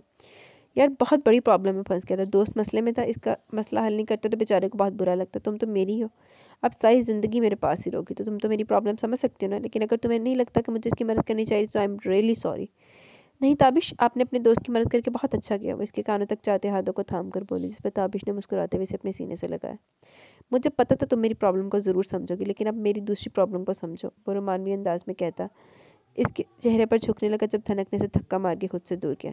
पहले मुंह दिखाई दे मेरी। वो हाथ फैलाकर इसके सामने से अपना हक मांग रही थी। तब ताबिश ने मुस्कुराते हुए साइड टेबल से एक सूख डब्बी निकाली, जिसमें मौजूद 2 कीमती और नफीस कंगन देकर धनक के लबों पर मुस्कुराहट फैल चुकी थी। ये मेरे लिए?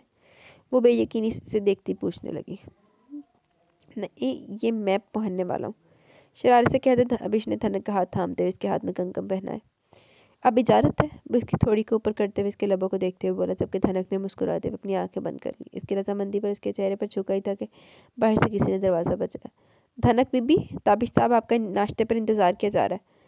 बाहर मामा और मामा जी आई हुई हैं और कह रहे हैं कि फ़ौरन बाहर आ जाएं। मुलाजमा करते हुए नॉक करते हुए इसका मूड बिगाड़ कर वापस आ चुकी थी। जबकि मुलाजमा की आवाज़ पर अलर्ट होती, धनक फ़ौरन वॉशरूम की तरफ कदम बढ़ाती। तू रात में सोग बनाना चंगी हुई तेरे ना।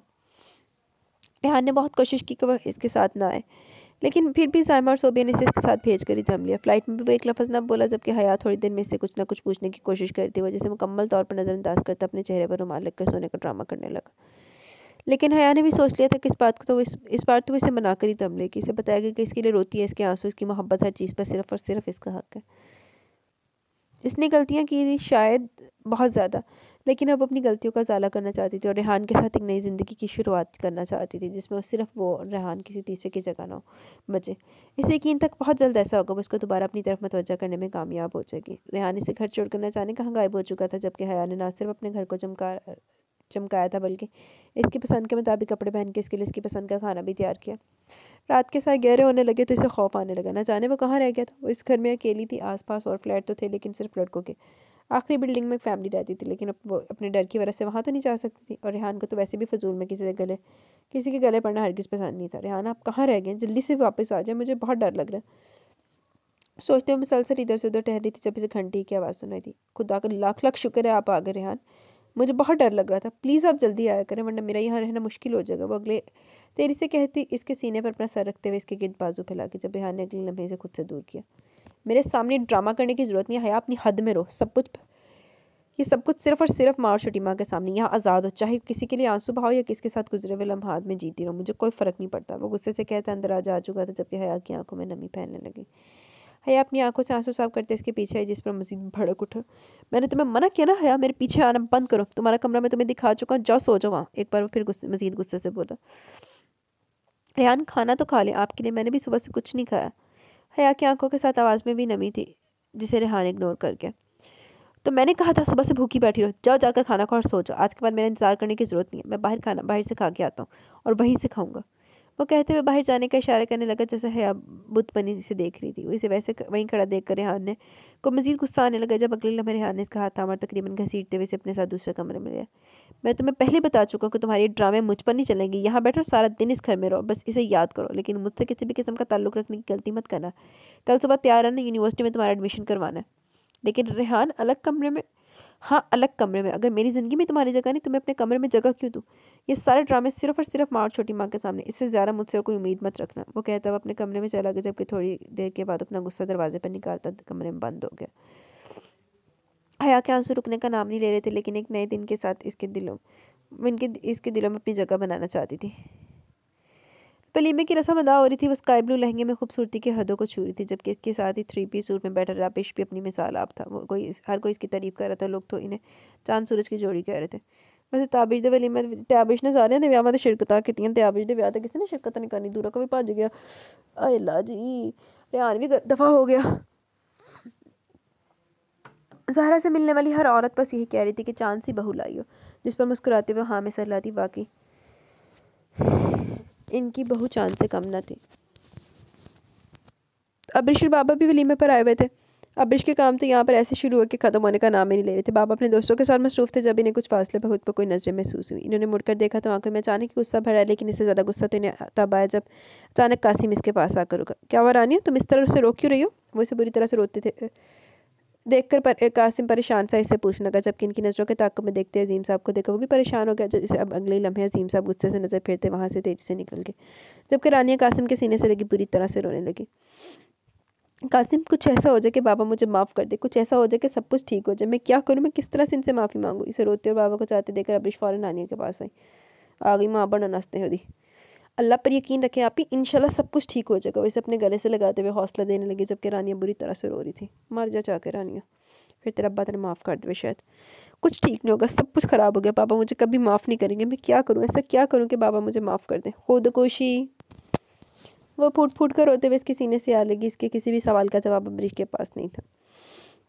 रेहान तो नहीं था, लेकिन सोबिया थोड़ी देर के लिए वलीमे पर आई थी। रेहान के बिज़नेस की वजह से हर हाल में कल वापस जाना था, इसलिए ताबिश से वो पहले माजरत कर चुका था। अब तो कोई इतराज़ ना था। वलीमे की रस्म खत्म हुई तो धनक को लाकर इसके कमरे में बिठाया गया, जबकि मेहमानों को रुखसत करके ताबिश बेचैनी से कमरे में आया, लेकिन बेड पर इसकी दुल्हन नहीं थी। वो परेशान हुआ। धनक, कहाँ हो तुम? वो इसे पूरे कमरे में तलाश करने लगा, लेकिन न जाने वो कहाँ थी, जबकि इसकी इस तरह से बेचैनी पर अपने आप को ढूंढते हुए इसे पर्दे के पीछे से खिलखिलाहट की आवाज़ सुनाई थी। वो मुस्कुराया जब अगले लम्हे ताबिश ने इसका हाथ थाम कर इसे अपनी तरफ खींच लिया। तुम मुझसे छिपने की कोशिश की जा रही थी, हाँ? लेकिन ये तो तुम्हें पता ही होगा कि आज तुम्हें मुझसे छिपने नहीं दूंगा। वह मुस्कुराते हुए जुमानी अंदाज में कहता है। इसके खूबसूरत सरापे पर एक नज़र डालता इसे अपने सीने में भेज के, जबकि वह इसके सीने से लगी आंखें मूंद चुकी थी। धनक, मैं कोशिश करूंगा तुम्हें कभी कोई तकलीफ ना दूँ। मैं हमेशा खुश रखूँ। मैं दुनिया भर की खुशियाँ तुम्हारे कदमों में ला कर रख दूँगा। इसे अपने सीने से लगा अपने दिल का हाल बता रहा था। धनक इसके दिल की धड़कनें सुनती पूरी तरह से इसके हसार में कैद थी। रात आहिस्ता आहिस्ता गुजरी थी। धनक गुजरते हर लम्हे के साथ ताबिश के करीब आती चली गई, इतने करीब कि वापसी का कोई भी रास्ता न था। बाबा के चले जाने की वजह से यासिर और ज़ैनब के साथ घर वापस आई तो अम्मी अपनी चादर ढूंढती बेचैनी से फ़ोन कर रही थी। क्या वो अम्मी, आप इतनी परेशान क्यों हैं? अब्रिश से पूछा। अब्रिश, चलो जल्दी चलो, तुम्हारे ताया को हार्ट अटैक हुआ, वो अस्पताल में, तुम्हारे अब्बा वहाँ पहुँच चुके हैं, शायद बचना मुमकिन नहीं। अम्मी ने कहते हुए जल्दी से अपनी चादर ली, जबकि अब्रिश भी फ़ौरन मुँह हाथ धोती कायदे से कपड़े पहन के आई और फ़ौरन इनके साथ अस्पताल के लिए निकली।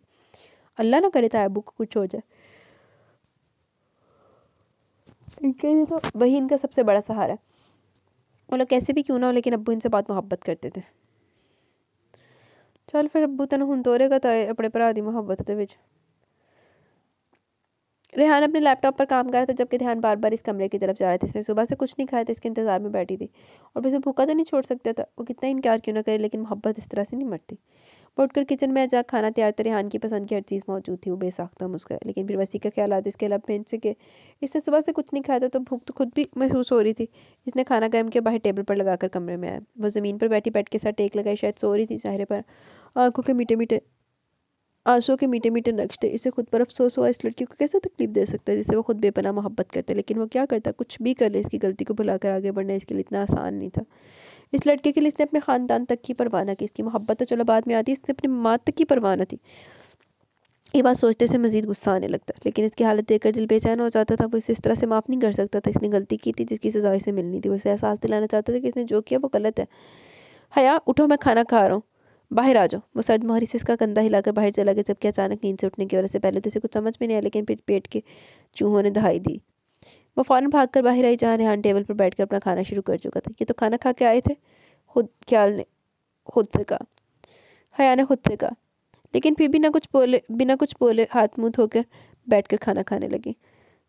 सारा खाना रेहान की पसंद का था, लेकिन रेहान ने तारीफ़ का एक लफ्ज़ भी नहीं बोला। इसे तारीफ़ नहीं, मोहब्बत चाहिए थी, सिर्फ रेहान की मोहब्बत। और इसे पता था कि बहुत जल्द वो इसकी मोहब्बत एक बार फिर से इसके हिस्से में आएगी। इसका बनाया हुआ खाना खाकर हया को इसने उम्मीदें तो दी थी। वो दोनों अस्पताल पहुंचे तो बाबा और मोहसिन भाई बैठे हुए थे। ये खबर तो 2 दिन पहले इस तक पहुंच चुकी थी कि मोहसिन अपनी दुबई वाली बीवी को तलाक देकर वापस पाकिस्तान आ चुका। चल बीबी फाड़ ला, फिर से तैयारी रुखसत होने दी। अच्छी बेटी है ना तो बहुत ज़्यादा नहीं, अच्छी बहन, एक संस्कारी लड़की, मदर टेरेसा, किसी की अख च आंसू ना देखने वाली, किसी ने तकलीफ च ना देखने वाली, बली का बकरा बनने वास्ते तैयार है। तलाक दे के आ गया मोहसिन। एक तो मोहसिन ने ना हर किते ना स्यापा पाया होया। लेकिन जब बाबा ने इस बात को कोई अहमियत न दी तो वो क्यों देती? वो भी बाबा के करीब जाकर बैठ के जो बहुत परेशान नजर आए थे। अबू फिक्र ना करें, तो अबू ठीक हो जाएंगे, मैंने हौसला देते हुए बोली। तो अब बाबा ने इसके हाथ पर अपना हाथ रखकर इंशाल्लाह कहा। थोड़ी देर के बाद डॉक्टर ने इनकी हालत काफ़ी ज़्यादा क्रिटिकल बताई, लेकिन इनकी जान खतरे से बाहर थी। इन्होंने सबसे पहले अजीम को ही बुलाया, शायद इनके बेटे ने इनका बहुत बुरी तरह से दुखाया था। भाई साहब आप ठीक तो हैं? वो इनके बेजान से हाथ को थामते हुए बोले। मैं बुरी तरह से टूट चुका हूँ अजीम, जीने की ख्वाहिश ख़त्म हो चुकी है। ख्वाहिश थी कि तुम्हारी बेटी को अपने घर की दुल्हन बनाओ, फिर मेरे बेटे ने मुझे कहीं मुँह दिखाने के काबिल नहीं छोड़ा। शायद इसी का अंजाम है जो इस तरह से अपना घर बर्बाद करा है। ये 3 माह मेरे बेटे ने बहुत मुश्किल से गुजारा। अजीम, इस लड़की ने से कहीं का ना छोड़ा। 5-5 दिन मेरे बेटे ने खाने के एक नवाला तक ना खाया। इसकी हालत का सोच कर तड़प उठता हूँ। तुम्हारी बेटी के साथ ज़्यादती करने की सज़ा मिली इसे, लेकिन अब और नहीं अजीम। मुझे नहीं पता ज़िंदगी के कितने दिन बाकी हैं, लेकिन मेरे मरने से पहले मेरी आखिरी ख्वाहिश पूरी कर दो मेरे भाई।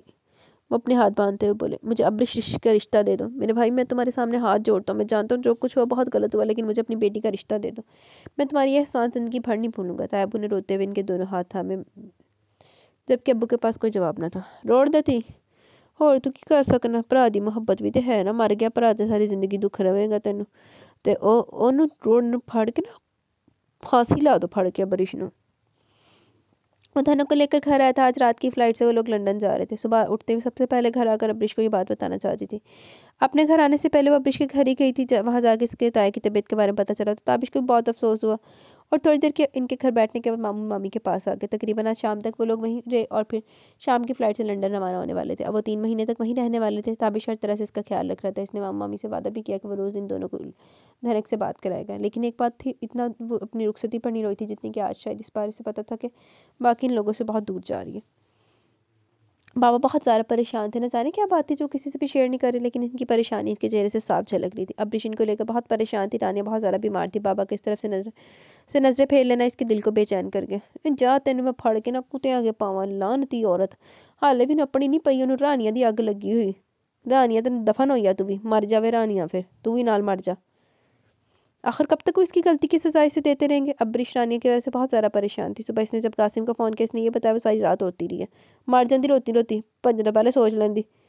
इससे गलती हुई थी, वो अपनी गलती मानती तो इस गलती की माफ़ी चाहती थी, लेकिन पापा अपना दिल क्यों नरम नहीं कर रहे थे। वक्त गुजर चुका था, बहुत कुछ बदल चुका था। अगर इसने गलत किया था तो मोहसिन कौन सा अच्छा इंसान था जिसको छोड़ कर गई थी। मोहसिन चंगा नहीं सी, माँ बाप तो चंगे सी ना। जलील तो माँ बाप ने करके गई। इसने कमरे में कदम रखा तो बाबा खामोशी से बेड पर लेटे हुए थे। वो इनके करीब आकर इनकी दवाइयाँ निकालने लगी। अब्बू क्या आप रानी आप ही सबको माफ़ नहीं कर सकते? इन्हें मेडिसिन देते हुए बेबसी से बोली तो बाबा खामोश नजरों से देखते रहे। फिर बोले तो अब्रिश की तो जैसे दुनिया हिल कर रहेगी।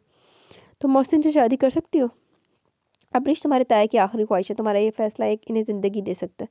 मोहसिन बदल चुका है, इसे अपनी गलती का एहसास है। इसने जो भी किया गलत किया, लेकिन सारी ज़िंदगी एक इंसान को इसकी गलती की सज़ा तो नहीं दी जा सकती ना। अगर तुम मोहसिन से शादी करने के लिए तैयार हो तो मैं रानिया को माफ़ करने के लिए तैयार हूँ। बाबा ने इसके सामने शर्त रखते हुए बात खत्म कर दी। इसके पास कोई जवाब नहीं था।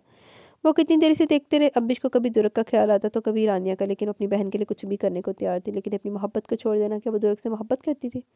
अल्लाह खलाना तेरे दिल लान दी बेगैरत औरतें, नैश औरतें। दुर्ग हर लिहाज से मोहसिन से बेहतर था, लेकिन इसकी बहन जो दिन रात अपने बाप के लिए तड़पती थी कि एक बार इसके बाप इसे माफ़ कर दे और इसे अपने सीने से लगा ले। कि आप अपनी बहन के लिए इतना नहीं कर सकते? जा खुदकुशी कर ला, मर जा जाके तेरी भैन वास्ते। तेरी भैन ने फिर तेरे मरन ते बुला लेगा तेरा प्यो, तो माफ़ भी कर देगा। तू मर जा,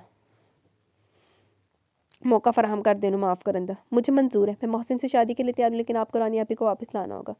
अब्रिश अपनी आंखों से आंसू साफ करते बोली। बाबा ने खुशी से अपने सीने से लगा लिया। आखिर इनकी बेटी थी, इनका कहा कैसे टाल सकती थी। अब बाबा ने भी आया, इदा दे बाबा ने भी तो बंदा कुत्ते आगे पा दे फड़ के आया बटा सुनदा मेरे मुँह चो गंदी जी। ऐ बदल गया सी, एने दुरक ने सुधारिया सी।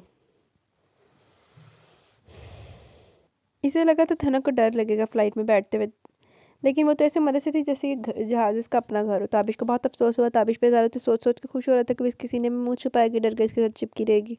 और कहाँ वो मज़े से बाहर देखती आसमान से बातें कर रही थी। थोड़ा सा तो डर जाओ यार, सच्ची तुम्हें किस कस के सीने लगाने का दिल कर वो शरारत से गोया हुआ।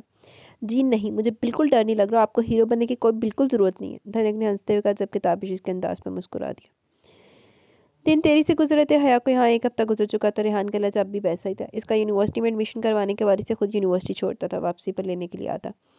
हया का पढ़ाई से दिल उकता चुका था, लेकिन रेहान के बार बार कहने पर यूनिवर्सिटी में एडमिशन लेना पड़ा। वैसे भी वहाँ रहकर करती क्या, रेहान तो इसे मुँह लगाता नहीं था, लेकिन इसके बावजूद भी इसकी पसंद का खाना बनाती, इसका घर संभालती, इसका ख्याल रखती। रेहान के 1000 बार मना करने के बावजूद भी हयाबाज नहीं। अब तो जिस दिन रेहान लेट आता वो फ़ोन करके इसकी शायद सीधी रायमा सोबिया से लगाती, जिसके बाद डांट खाते वादा करता कि वो आइंदा ऐसा हरगिज़ नहीं करेगा। वो हया को सब कुछ करने से मना करता था, लेकिन उसकी कोई बात नहीं मानती थी। उसे इतना तंग करने लगी थी कि जितना पहले किया करती थी। वो दोबारा वही हया बन गई थी जो रेहान को पसंद थी, जो सिर्फ रेहान की थी। इसकी पुरानी बातें और पुरानी हरकतों से कभी कभी रेहान इसकी तरफ मतवज्जा होता, लेकिन वो उसी को याद करके एक बार फिर से अपने खौल में बंद हो जाता। लेकिन हया को उम्मीद थी कि जल्दी वो इसकी ज़िंदगी में फिर से इसकी मोहब्बत बन जाएगी। चल रेडी कोशा करनी भी दफ़े बन नहीं जाएगी जे देखो ना, अगर मर्द चला कर ले ऐसे, बल्कि मर्द दूजा विआह भी कर लिया जे ओनू ही कुड़ी माफ़ कर सकती है, तो वो तो फिर चलो उन्हें ठीक, उसने बहुत ज़्यादा गलत हरकत की थी, भाग गई थी, उसके साथ धोखा किया, जो भी है, जो भी उसकी टेंशन थी, दिमाग ख़राब हुआ, जो भी हुआ, लेकिन मर्द भी तो फिर माफ़ करने का हौसला जताए ना। लेकिन अब ब्रिशनू नहीं, सिर्फ हया दी गल हो रही। जुम्मे को अब्रिश का निकाह था। बाबा खुद रानिया को लेकर आए थे। रानिया की खुशी की कोई इंतहा न थी, लेकिन जब इसे पता चला कि अब्रिश ने इसके लिए इतनी बड़ी कीमत चुकाई तो बहुत बुरा लगा। इसने ये कहा था को ये सब कुछ दुर्ग को बता दे कि रिश्ता लेके आ जाएगा और अब्बू के लिए मोहसिन से ज़्यादा अजीज़ दुर्ग है। बाबा को इसे एक बार अपनी पसंद बतानी चाहिए, लेकिन अब्रिश ने इसे मना कर दिया। देवी अच्छाइयाँ दी सच्चाइयाँ दी देवी, लानती देवी। इसने कहा जो कुछ हो रहा है होने दो। इसने ये सब कुछ किस्मत का फैसला समझकर कबूल कर लिया। शायद वो इसके नसीब में था ही नहीं। वो मोहसिन से शादी करने के लिए तैयार हो चुकी थी। जुम्मे को इसका निकाह था। जब ये बात धनक को पता चली तो वो बहुत दुखी होगी। ये सोच रही थी कि बहुत जल्द वो दुर्ग का रिश्ता लेकर जाएगी, और यहाँ क्या हो गया। अब्रिश ने ताबिश और धनक दोनों को दुर्ग को ये बात बताने से मना कर दिया, और कासिम को भी वो नहीं चाहती थी कि दुर्ग के सामने कभी भी अब्रिश अजीम बनकर जाए। शायद इसके नसीब में अब्रिश मोहसिन बनना ही लिखा था।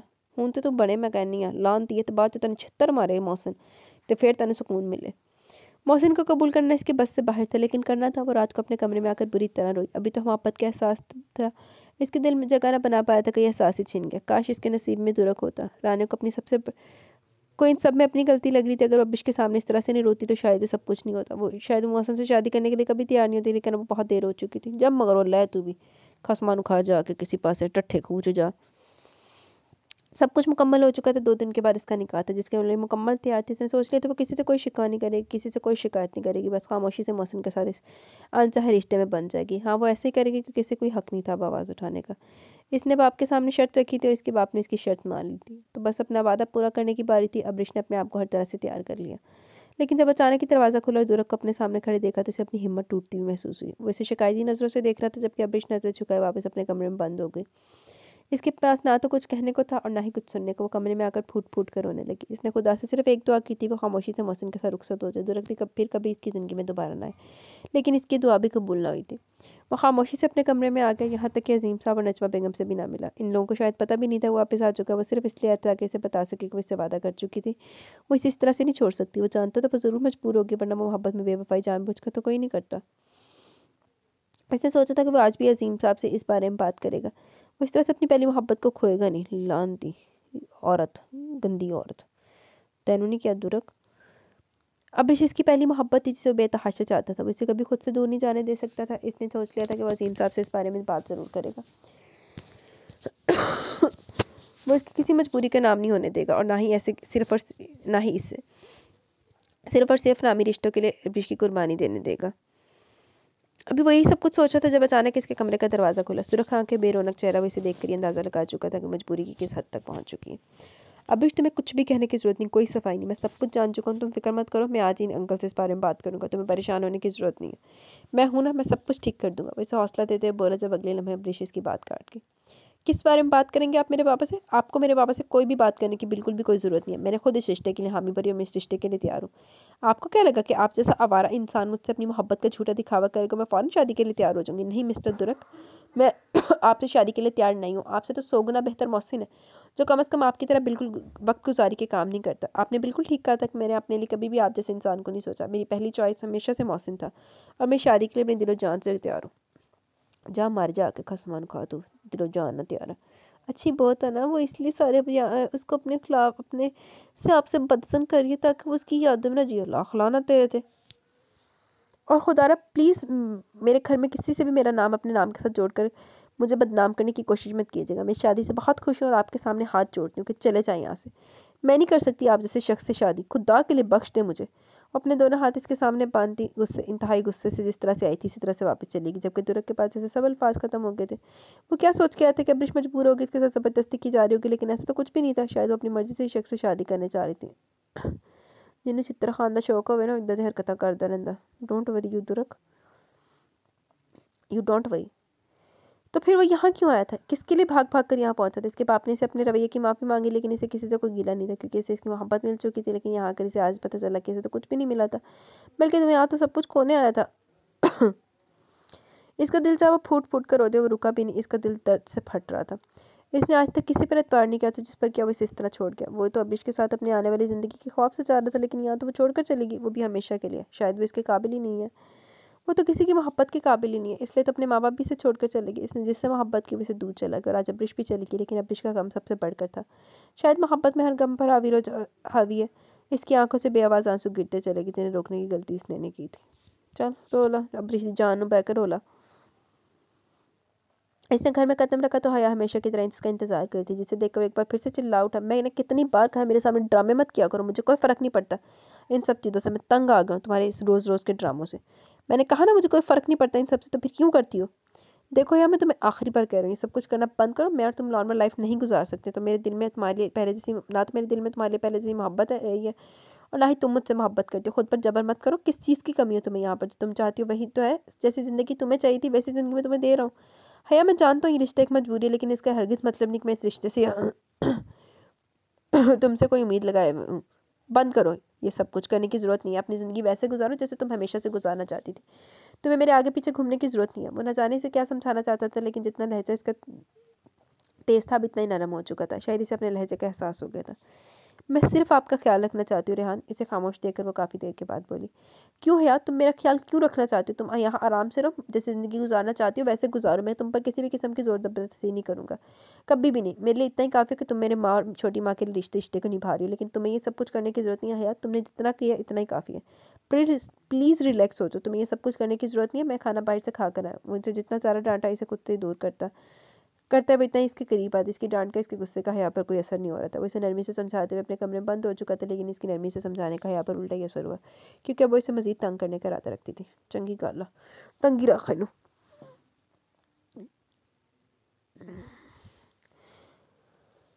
शादी की तैयारियां हो चुकी थी, तकरीबन सब कुछ हो चुका था, जब अचानक मोहसिन की बहन और उसकी माँ इनके घर आ गए। बाबा तो इन्हें देखते खुश हो गए, और हया जो अपने निकाह ड्रेस देखने आई थी अब्रिश जो अपना निकाह का ड्रेस देखने आई थी, खामोशी से उठकर इनसे मिलने लगी। ताई ने एक नज़र रानी की तरफ देखा, फिर कुछ दिली से मिलते हुए आराम से बैठ गई, जबकि मोहसिन की बहन ने तो इसे गले भी ना लगाया, जिसका इसको भी फ़र्क नहीं पड़ता था। अम्मी के इशारे पर अब्रिश किचन में इन लोगों के लिए चाय बनाने चली गई, तो रानी भी इसके साथ ही अंदर जा चुकी थी। अरे भाई चची जान, निकाह का जोड़ा तो बहुत अच्छा है, लेकिन जहेज़ में क्या देंगे? मोहसिन की बहन जो इतनी सारी चीज़ें देखकर हैरान थी, अपनी ज़ुबान पर कंट्रोल ना करते हुए बोले। इस पर अजीम और नजमा दोनों इन्हें देखने लगे। बेटा मत करो, तुम्हें कितनी बार कहा बड़ों की बातों में मत बोला करो, ताई अम्मी से डांटते हुए बोली। अरे नहीं नहीं भाभी, बच्ची को डांट क्यों नहीं? जहेज़ हम ज़रूर देंगे, बेटी इस तरह से थोड़ी ना ब्याई जाती है। अजीम साहब ने नरमी से जवाब दिया। मतलब कि आप ये मकान भी अभी मोहसिन के नाम करने को तैयार है? वो दोबारा अपनी ज़ुबान पर कंट्रोल ना कर सके, लेकिन इस बार इसकी बात पर अजीम साहब मुस्कुरा भी ना सके। मोहसिन की इतनी गलतियों के बावजूद वो लोग अपने मुतालबे से ना हटे थे। अब इसकी चाय लाने पर सब इसकी तरह मत हो जाओगे, जबकि अजीम साहब परेशान हो चुके थे। बहुत चंगा है तेना, तेन बेच वट के खाई हुए, तेन धक्के मार के बाहर कड्डे तो झुग्गियां ला के रवें किसी पासे, फिर तेन सुकून आवे तो मैनू ठंड पवे। धनक का हर लम्हा ताबिश के साथ इस किसी ख्वाब की तरह गुजरा था। इसे पूरा मुल्क घुमा रहा था, जबकि वो भी इसके साथ साथ जहाँ वो इसे लेकर जाता खुशी खुशी जाती। वो तो इसकी खुशी के लिए कुछ भी करने को तैयार था। वो तकरीबन 1 से 2 घंटे ऑफिस जाता, बाकी सारा वक्त इसे घुमाने में गुजार देता था। धनक जितना हो सके इसका ख्याल रखती थी, मामी की सारी नसीहतों पर अमल करती थी। वो 2 दिन के बाद रिजवान साहब भी यहाँ आने वाले थे, जबकि धनक की सोच कर परेशान हो रही थी कि दुनिया का कोई शख्स इसे इतनी मोहब्बत कैसे कर सकता है। वो सच में इतनी मोहब्बतों के काबिल है? ताबिश की संगत में अपने आप को किसी शहजादी की तरह तसव्वुर कर रही थी। वो जो भी ख्वाहिश करती वो फ़ौरन पूरी हो जाती। बस इसका शहजादा था जो उसकी हर ख्वाहिश पूरी करना अपना फ़र्ज समझता था। इस वक्त धनक के ज़हन में हर अच्छी बुरी सोच थी सवाए जुदाई के। अब वो इस शख्स के एक लम्हे के लिए भी खुद से दूर करने को तैयार नहीं थी। वो हर शख्स की चीज़ की कुर्बानी दे सकती थी, लेकिन ताबिश की नहीं। यही तो चाहता सी। आज यहाँ छुट्टी होने की वजह से घर पर थी, और सुबह से वो हया को देख रहा, जो कभी इस तरफ तो कभी उस तरफ जा रही थी। छोटे से घर को हया ने बहुत खूबसूरती से संभाल लिया था। इसे याद भी नहीं था इससे पहले इस घर में क्या क्या था और क्या क्या नहीं, लेकिन अब हर चीज़ सलीके से और वक्त पर इसे मिल रही थी। इन्हें याद यहाँ रहते हुए 1.5 महीना गुजर चुका था, और इस 1.5 महीने में हया ने तो जैसे घर का नक्शा ही बदल दिया था। कभी वो यूट्यूब का एक चैनल देख रही होती, तो कभी कोई दूसरा जो घर संभालने और संवारने में इसकी बेपनाह मदद कर रहा था। हया में इस तब्दीली को देखकर अंदर अंदर बहुत खुश था, लेकिन कहीं ना कहीं वसीम दोनों के बीच आता था। जब भी वो इससे बात करता, बस एक ही सोच इस पर हावी हो जाती कि इस वसी के लिए वो अपनी माँ को छोड़ने को तैयार थी। तो रिहान क्या चीज़ था? वो इन्हीं सब सोचों में डूबा हुआ था जब इसे अचानक हया की चीख सुनाई दी। वो भागकर किचन की तरफ आया जहाँ वो ज़मीन पर बैठे रोई जा रही थी। इसका पाँव पूरी तरह से मुड़ चुका था। वो फ़ौरन इसके पास आया, उसे उठाकर बेडरूम की तरफ ले जाने लगा। हया, ये क्या बचपन है, तुम्हें वहाँ ऊपर चढ़ने की ज़रूरत क्या थी? मुझे भी तो बुला सकती थी। इस तरह खुद क्यों शुरू हो गई? मैं घर पर मौजूद नहीं था जो तुम्हारी मदद नहीं कर सकता था। तुमने ऐसा क्यों किया? हया, अपने पैर की हालत देखो, तो मुझे डॉक्टर को बुलाना चाहिए। रेहान ने कहते हुए अपना फ़ोन निकाला। नहीं, ज़रूरत नहीं है, मैं ठीक हूँ, आप प्लीज़ मेरे पास रहें। हया ने इसका हाथ पकड़ते हुए इसके सीने से लग चुकी थी, जबकि रेहान अगली पीछे हर बात भुलाकर कभी इसका सर सहलाता तो कभी इसके पाँव को देखता। वो किसी नन्ही बच्ची की तरह से ट्रीट करते हुए इसे अपने सीने से लगा इसका ख्याल रख रहा था, जबकि हया रोना धोना भुलाकर बस इसका चेहरा देखे जा रही थी। जब रेहान ने इसके चेहरे की तरफ देखा, वो जो कब से उम्मीद भरी नज़रों से इसकी तरफ देख रही थी, वो इसका ख्याल रख रहा था, इसके पास था, इसका पुराना रेहान बन चुका था, वो जो इसे देखना चाहता था। वो न जाने कितनी देर तक एक दूसरे का चेहरा देखते रहे, फिर बेबस होकर इसके माथे पर हाथ रखते हुए इसे अपने करीब करता चला गया। दूर आसमान पर चांद भी इनके हसीन मिलन पर शर्माकर कहीं बादलों में छुपा था। चलो जी, चंगी गल, सेटिंग हो गई। अजीम साहब को अपने कमरे में देखते हुए इसे खुशगवार हैरत हुई। आज पहली बार वो यहाँ ऊपर आए थे। वो कभी भी ऊपर नहीं आते थे। वो इनसे मिलकर हमेशा अपने वापस कमरे में अपने कमरे की तरफ जा चुका था। वो कभी इनसे मिलने इनके पोर्शन की तरफ जाता, हमेशा अपने काम में मसरूफ़ रहता। हाँ बेटा, मुझे आना पड़ा। तुम जब से अपने कमरे में बंद हो, तुम्हें आए हुए इतना वक्त हो चुका है, लेकिन अभी तक अपने अंकल से मिलने नहीं आए, तो मैं आ गया। तुम्हें पता है घर में शादी हो रही है, तुम मेरे बेटे होने के नाते मेरे साथ भी नहीं। और शिकवा करने वाले अंदाज में बोले तो दुरुक कर से मुस्कुरा दिया। मैं आपके साथ हूँ अंकल, हुक्म कीजिए, आप जो कहेंगे वो होगा। वो इनके बाजू थामते हुए अपने करीब बिठाकर बोला था। तो ठीक है, मेरा एक काम कर दो, हमारे घर के कागजात बनवा दो। इस घर को मैं मोहसिन के नाम करना चाहता। सोच सोच के परेशान हो रहा था कि इसको दहेज में क्या दूँ। इतना बड़ा घर है, मेरे किस काम का? वो अपने घर वापस जाएंगे तो मैं इस मकान का क्या करूँगा? वो मुस्कुराते हुए बोला, जिस पर दुर्गा खां में सर हिला के, इसका मामला नहीं था, लेकिन इस घर को किसी के नाम करने की क्या जरूरत है? इनकी दोनों बेटियां जब चाहे इस घर में आकर रह सकती हैं। और अगर वो नाम करना ही चाहते तो मौसम से बेहतर तो अपनी बेटियों के नाम कर दें, ताकि इनकी बेटी भी कोई बड़ी प्रॉपर्टी होती। लेकिन यार शायद पाकिस्तान के रिवाज कुछ और थे। दुर्गा को इन चीज़ों की समझ नहीं थी, इसलिए वो इनसे वादा कर चुका था अब शादी में भी इनका भरपूर साथ देगा और मकान की कागजात मौसम के नाम पर बनवा देगा, जबकि वैसे अपने साथ ही ज़बरदस्ती नीचे लेकर आए थे। धनक की आंख खुली तो पूरी तरह से ताबिश की बाहों में कैद थी। गुजरी रात की इसकी बेबाकी को सोचते हुए शर्मा कर इसके सीने में मुंह छुपा गए, जबकि वैसे मजीद खुद में छुपा गया। आप जाग रहे? मुझे लगा आप सो रहे हैं। छोड़े मुझे, क्यों चुप थे? वो इसकी बाहों में कसमस आकर दूर होने लगी। वो मजीद इसे अपने करीब करते हुए इसकी राह फरार बंद कर रहा था। छोड़े मुझे, फ्रेश होना है। इसने मज़ाहमत करना चाहिए, लेकिन ताबिश की बाहों में इसकी मज़ाहमत ना पहले चली थी ना ही अब। और छोड़े मुझे ताबिश, आज बाबा यहाँ आने वाले, भूले मत। वो इसे याद करवाते हुए बोली। ताबिश मुस्कुरा, इसकी हर बात को याद रखती थी, चाहे इसकी हो या इससे जुड़े रिश्तों की। इसने धनक के माथे पर मोहब्बत भरा लम्स छोड़ा। इसे ना चाहते भी जाने की इजाज़त दी, जिस पर वो मुस्कुराते हुए फ़ौरन वॉशरूम में जा बंद हुई। तुम्हारी ज़ुबान पर कंट्रोल नहीं होता बेवकूफ़ लड़की। एक बार शादी हो जाए फिर सब कुछ नाम ही करवा दूंगा। ये मकान क्या चीज़ है? अगर मैं वहाँ सऊदी अरब की लड़की को बेवकूफ़ बनाकर, इसकी दुबई की लड़की को बेवकूफ़ बनाकर इसकी इतनी सारी दौलत अपने नाम करवा सकता हूँ, तो ये मकान मेरे लिए क्या है? चाचा को बेवकूफ़ बनाना कोई बड़ी बात नहीं। और जहाँ तक अब्रिश का सवाल है, तो इससे तो मैं अपनी पैर की जूती बना कर रखूँगा। मौसी ने अपनी बहन को समझाते हुए कहा। वो है ये ऐसी काबिल बना के रखी। वो सब कुछ ठीक है, लेकिन मैंने फिर भी बातों बातों में याद दिला लिया कि आपको दहेज में मकान देना चाहिए, और वैसे भी हम पे शादी इस मकान के लिए करें, इसलिए चाचा को ये बात याद दिलाना बहुत ज़रूरी था। मौसिन को समझाने वाले अंदाज में बोली, जिस पर मौसिन कहकर लगाते हुए अपने माँ बाप को देखने लगा। जैसी परवरिश थी वैसी बातें थी। इन्हें कोई फ़र्क नहीं पड़ता था कोई वालिदैन अपनी बेटी की शादी कितनी मुश्किलों से करते। इन्हें फ़र्क पड़ता था बस इस बात से कि इनको मकान चाहिए था। वो बरसों से इस मकान के पीछे पड़े थे और आज इसे हासिल करने में कामयाब हुए थे। चाहे अपने बेटे का इस्तेमाल करते हुए वो दुबई में एक लड़की को भी धोखा देकर रहते, जिससे इसने शादी की थी। इसे शादी की वजह भी सिर्फ और सिर्फ पैसा था, लेकिन मौसिन को लगा वो वहाँ फंस सकता है, इसलिए सब कुछ छोड़ छाड़ कर वापस पाकिस्तान आ गया। और अब इसका शिकार अपरिश थी। इसकी आंख खुली तो मुकम्मल तौर पर रेहान के बाजू में थी। इसे यकीन नहीं आ रहा था वो इतनी आसानी से इसे हासिल कर चुकी है, वो इतनी आसानी से इसे पा चुकी है। सब कुछ भुला चुका है इसका रेहान, सिर्फ और सिर्फ इसका हो चुका है। कुछ शर्माते हुए ज़रा से इसकी बाहों में कसमस आई जब रेहान की आंख खुल गई। उन्हें जाने कितनी देर से देखता रहा, जबकि हया शर्म के मारे अपनी आंखें नहीं उठा पा रही थी। लेकिन अचानक रेहान को अगले पल क्या वो बिस्तर को एक तरफ फेंकता इसके करीब से उठते कमरे से निकल चुका था। हया बेचैनी से इसे जाता हुआ देखती रही। न जाने से अचानक क्या हुआ था। रात में तो सब कुछ बिल्कुल ठीक था। वो जितना जल्दी हो सके फ्रेश होकर इसका नाश्ता बनाने लगी, क्योंकि इसके कमरे का दरवाज़ा बंद था। यकीनन वो ऑफिस जाने के लिए तैयारी कर रहा था, लेकिन मगर इसके साथ अजनबी पन इसे मज़ीद परेशान कर रहा था।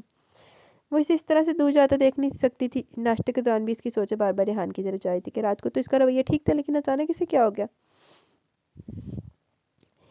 देखो है, आप बंद करो ये सब कुछ ड्रामा। रात को न जाने कौन सा पल था, मैं भी बहक गया। मगर इसका मतलब ये नहीं कि हम ये रिश्ता निभा सकते। आई एम सॉरी, मुझे ऐसा नहीं करना चाहिए था, लेकिन होगी मुझसे गलती। शायद मेरी गलती है, आई एम सॉरी, मुझे तुम्हारे करीब इस तरह से नहीं आना चाहिए था। मैं जानता हूँ तुम बस वसी से मोहब्बत करती हो, बस इसका इंतज़ार करी हो, और ना जाने कैसे। बस रेहान बस, वसी वसी वसी, इसके अलावा कुछ नहीं हमारी ज़िंदगी में। मैं जब भी कोई बात करने की कोशिश करती हूँ, जब भी आपके पास आने की कोशिश करती हूँ, आपका ख्याल रखने की कोशिश करती हूँ, तो आपको वसी याद आ जाता है कि आपको ऐसा लगता है कि मैं वसी से मोहब्बत करती हूँ। मैं आपको पहले भी बताने की कोशिश कर चुकी हूँ कि मुझे वसी से मोहब्बत नहीं थी। इसने मुझे एक आज़ाद ज़िंदगी के ख्वाब दिखा जिस पर बहक गई। हर इंसान से गलती हो जाती है, मुझसे भी होगी, माफ़ी मांग चुकी हूँ। और कितनी सज़ा देंगे, अब बस कर दें, माफ़ कर दें। वो रोते हुए इसके बहुत करीब आ चुकी थी। देर से लेकिन मुझे एहसास हो गया कि मैंने सिर्फ आपसे मोहब्बत की। रिजवान साहब इनके पास आ चुके थे। धनक इनका बहुत ख्याल रखती थी, जबकि बीच में इसकी अपनी गलती को छुपाने की कोशिश रिजवान साहब ना चाहते हुए मुस्कुरा दी। इस मासूम सी लड़की ने इनके बेटे की ज़िंदगी संवार दी थी। वो कितना खुश था, इस बात का वो अंदाज़ा लगा सकते थे। लेकिन कहीं ना कहीं इसके चेहरे की बेचैनी रिजवान साहब को परेशान करी थी। यही वजह थी कि आज वो इससे इसकी वजह जानने पर मजबूर हो गए। वो शादी के दूसरे दिन ही बता चुका था कि धनक वही लड़की है जिसके माँ बाप इसके हाथ गलती से मारेंगे। वो इसके माजी की एक हकीकत है जो इसके सामने आ चुकी है। पर वो जानते थे कि ताबिश की परेशानी की वजह कहीं ना कहीं दिल का मामला है। क्या बात है जनाब, आज तुम इतने परेशान क्यों? दुनिया के सामने तो सब कुछ ठीक है, लेकिन तन्हाई में तुम्हारे चेहरे की बेचैनी देखकर मैं परेशान हो जाता हूँ। मुझे बताओ, रिजवान साहब ने इससे पूछा जबकि धनक इनके लिए किचन में चाय बना रही थी। चाय लविता नगास्ते सारा सामने को शान लगा सारा कुछ नहीं पापा, आप तो जानती हैं अभी तक धनक माजी के बारे में कुछ नहीं जानती। मैं बहुत कोशिश के बावजूद इसे कुछ नहीं बता पा रहा। मैं इसे ये नहीं बता पा रहा कि मैं इसके माँ बाप का कातिल हूँ, जिससे वो बेइंतहा नफरत करती है। हर गुजरते लम्हे के साथ इसके लिए इस नफरत बढ़ती जा रही है। वो मैं हूँ, इसकी नफरत को बर्दाश्त नहीं कर सकूँगा। मुझे समझ नहीं आता मैं इसे सब कुछ कैसे बताऊँ। बस करो तुम, फिर ये सारी बातें मत करो जो माजी में गुजर चुका है, इसे गुजर जाने दो, भुला दो। कोई ज़रूरत नहीं है इन सब बातों को याद करके अपनी ज़िंदगी को बर्बाद करने की। धनक तुम्हारे साथ बहुत खुश है, इसे कुछ भी बताने की ज़रूरत नहीं है, और ना ही फिलहाल परेशान होने की ज़रूरत है। जब वक्त आएगा हम सबको संभाल लेंगे। फिलहाल अपनी अगली ज़िंदगी के बारे में सोचें, इन सब बातों में पढ़ने की ज़रूरत नहीं है, मैं सब कुछ संभाल लूँगा। रिजवान साहब ने इसे समझाते हुए कहा। क्या संभाल लेंगे आप बाबा, और कब तक संभालेंगे आप? वो न जाने कब से इनके पीछे खड़ी इनकी बातें सुनी थी, इनकी इस बात पर बोली। ताबिश ने बेसाख्ता पीछे मुड़कर देखा, जहाँ वो आंसू से भरा चेहरा लिए बेशकीनी से इसकी तरफ देख रही थी। इतना बड़ा धोखा ताबिश, इतना इतना सब कुछ छुपाया आपने मुझसे। आप ही मेरे गुनाहगार, मुझसे मेरे अपनों को छीनने वाले। क्या लगा था आपको कि मुझे कभी पता नहीं चलेगा? मुझे आप हमेशा यूँ धोखा देते रहेंगे? ऐसा नहीं होगा। आपने मुझसे मेरे अपनों को छीन लिया। आप वो शख्स हैं जिससे मैं नफरत करती थी, और आप ही मेरी ज़िंदगी में आ गए। ये सब कुछ थोक है ना, ये शादी, ये मोहब्बत, सब कुछ थोक है। ये सब कुछ तो शायद आप अपना गुनाह छुपाने के लिए कर रहे थे, और मैं पागल इस सबको अपने आपकी मोहब्बत समझ रही थी। लेकिन अब और नहीं, मैं आपके साथ एक और लम्हा नहीं रह सकती। मैं घर छोड़कर जा रही हूँ अभी, और इसी वक्त मुझे पाकिस्तान जाना है। मैं अपने वालिदैन के कातिल के साथ एक छत के नीचे नहीं रह सकती। ताबिश ने इसके करीब आने की कोशिश की तो दो कदम पीछे हटते बोली। वो अपनी बात मुकम्मल करते वहाँ से भागती हुई अपने कमरे में बंद हो गई। ताबिश एक नज़र रिजवान साहब की तरफ देखते इसके कमरे का दरवाज़ा खटखटाने लगा। ना जाने कितनी देर दरवाज़ा खटखटाता रहा, लेकिन इसने दरवाज़ा नहीं खोला। अंदर से इसके रोने की सिसकियों की आवाज़ आती रही, लेकिन वो बेबस कुछ भी ना कर सका। वो इसकी शक्ल तक नहीं देखना चाहती थी। क्या रेहान की नज़रों में इतनी बेमोल हूँ? ये औकात है इसकी नज़रों में मेरी कि किसी बात का जवाब दिए बिना मुझे छोड़कर चला गया। बिना कुछ कहे, बिना मेरी बात सुने। ये मोहब्बत करता था वो मुझसे। मैंने तो अपना सब कुछ बदल दिया, मैंने अपने आप को बदल दिया, और इसने क्या किया? यूँ मुझे तन्हा छोड़कर चला गया। तो क्या मेरी मोहब्बत की कोई कदर नहीं? इसकी नज़रों में मैं पागलों की दिन रात इसके पीछे ये सोच के फिर रही हूँ कि आज नहीं तो कल इसे मुझ पर यकीन आ जाएगा। वो यूँ तन्हा छोड़कर चला गया कि ये औकात है इसकी नज़रों में मेरी। इतना सब कुछ हो जाने के बाद भी क्या रेहान को मेरी मोहब्बत पर यकीन नहीं आया? कि अब तक वो वसी को अपने दिलो दिमाग में हावी किया हुआ है? इसका तो मतलब यही हुआ कि चाहे कुछ भी हो जाए, वो कभी भी अपने इनके दिल में जगह नहीं बना पाऊंगी, कभी भी इसे अपनी मोहब्बत का यकीन नहीं दिला पाऊंगी। कल रात भी सिर्फ और सिर्फ अपने बेकाबू होते जिस बात की काबू ना करने पाने की वजह से वो मेरे नज़दीक है, ना कि मेरी मोहब्बत, मेरी त्वचा इन्होंने मेरी तरफ खींच लाई। बस करो हया, खुद को और कितना बेमोल करोगी? वो शख्स कभी तुम्हारी मोहब्बत पर यकीन नहीं कर सकता। इसकी नज़रों में तुम्हारी कोई औकात नहीं। बस करो हया, खुद को यूँ बर्बाद मत करो। इसके अंदर से आवाज़ आई, लेकिन दिल चीख चीख कर कह रहा था, नहीं हया, वो आज नहीं तो कल इससे मोहब्बत करेगा। इसे गलत मत समझो, वो तुमसे मोहब्बत करता है। लेकिन कैसी मोहब्बत थी जो रात के अंधेरे में तो मौजूद थी, लेकिन सुबह की रोशनी में कहीं खो गई? सुबह होते हुए इसे खुद से दूर फेंक चुका था, इसे खुद से अलग कर चुका था, इसे इसकी औकात बता चुका था कि वो क्या है इसके लिए अपनी जान भी क्यों ना देते, लेकिन वसी नाम का कांटा हमेशा इन लोगों के दरमियान में मौजूद रहेगा। नहीं रेहान, अब और नहीं, मैं खुद को इस तरह से आपके कदमों में नहीं गिराऊंगी। मैं आपके साथ नहीं रह सकती। आज मेरी हिम्मत और मोहब्बत दोनों जवाब दे चुकी है। शायद मैं आपके दिल में अपनी जगह बनाने में नाकाम रही। वो फूट फूट कर रो दी। रेहान हया रेहान की तस्वीर को देख रही थी जो आज सुबह इससे दूर नहीं बल्कि बहुत दूर जा चुका था। शायद हया आज की इसकी ज़िंदगी में अपनी अहमियत समझ चुकी थी। चलो चली जा फिर, तू भी दूर दफा कर, मार गोली रेहान नू की करना मना के। पहले भी इन्हें डंगर औरत ने ना अपना जेन गंदा जेन वर्क किया सी, तो हुण फिर गंदा जेन वर्क किया, लेकिन रेहान ने भी ज्यादा तो रेहान ने की है। धनक ने रात से दरवाज़ा नहीं खोला, मुसलसल इसे बाहर बुलाया था। कभी कमरे का दरवाज़ा खटखटाता तो कभी आवाज़ें देता। अगर कमरे के अंदर कुंडी ना लगी होती तो खोल के अंदर चला जाता। कोई खिड़की खुड़की नहीं है, वो तो डाई मार के चला जा। वो कल रात से भूखी थी। कल से इसकी एक ही जिद थी कि पाकिस्तान वापस जाना। अपने माँ बाप और भाइयों के कातिल के साथ एक छत के नीचे नहीं रह सकती। रिजवान साहब इसके कमरे का दरवाज़ा खटखटाकर समझाने की कोशिश कर चुके थे। इनके कहने पर इसने एक बार दरवाज़ा खोल भी दिया, लेकिन इसकी हालत देखकर वो परेशान हो गए। इन्हें कुछ समझ नहीं आता कि इस मासूम बच्ची का साथ दें अपने बेटे का। धनक इस वक्त कुछ भी सुनने को तैयार नहीं थी। रिजवान साहब ने मजबूर होकर ताबी से इस बारे में बात की कि वो इसे पाकिस्तान जाने दें, वो खुद पाकिस्तान इसके साथ जाएंगे और इसे समझाएंगे सब कुछ ठीक हो जाएगा। वो किसी पर भरोसा करता है ना करता, इसे अपने बाप पर पूरा यकीन था, लेकिन वो धनक को खुद से दूर कैसे जाने दे सकता था। वो इसकी मोहब्बत ही, वो खुद इसके बगैर कैसे रहता। लेकिन रिजवान साहब के बार बार समझाने पर वजह से मजबूर होकर रह गए। धनक अपनी जिद पर कायम थी, ना कुछ खा रही थी ना कुछ बोल रही थी। ऐसे में ताबिश ने इनको पाकिस्तान भेजने का फैसला किया, जो काफ़ी हद तक इनके लिए दुरुस्त था। इस वक्त इसे सोचने के लिए वक्त चाहिए था। इस रिश्ते को इस तरह से बीच में छोड़ना कोई आसान बात नहीं थी। ठीक है, इससे गलती हुई थी, वो अपनी गलती पर आज भी पछता रहा था, लेकिन इसकी गलती इतनी बड़ी सजा देना कि हमेशा के लिए इसे छोड़कर चले जाना तो मौत से भी बढ़कर था। वो लड़की इसकी सांसों में बसती थी, इसके जीने की वजह थी। वो कैसे इसे खुद से दूर जाने देता। इसको अपनी ज़िंदगी में लाने के बाद ही तो जीना सीखा था, अपनी ज़िंदगी अपनी धनक के साथ। और वही धनक आज इससे दूर हो रही थी। वो कैसे खुद से दूर कर देता, कैसे इसे दूर जाने देता।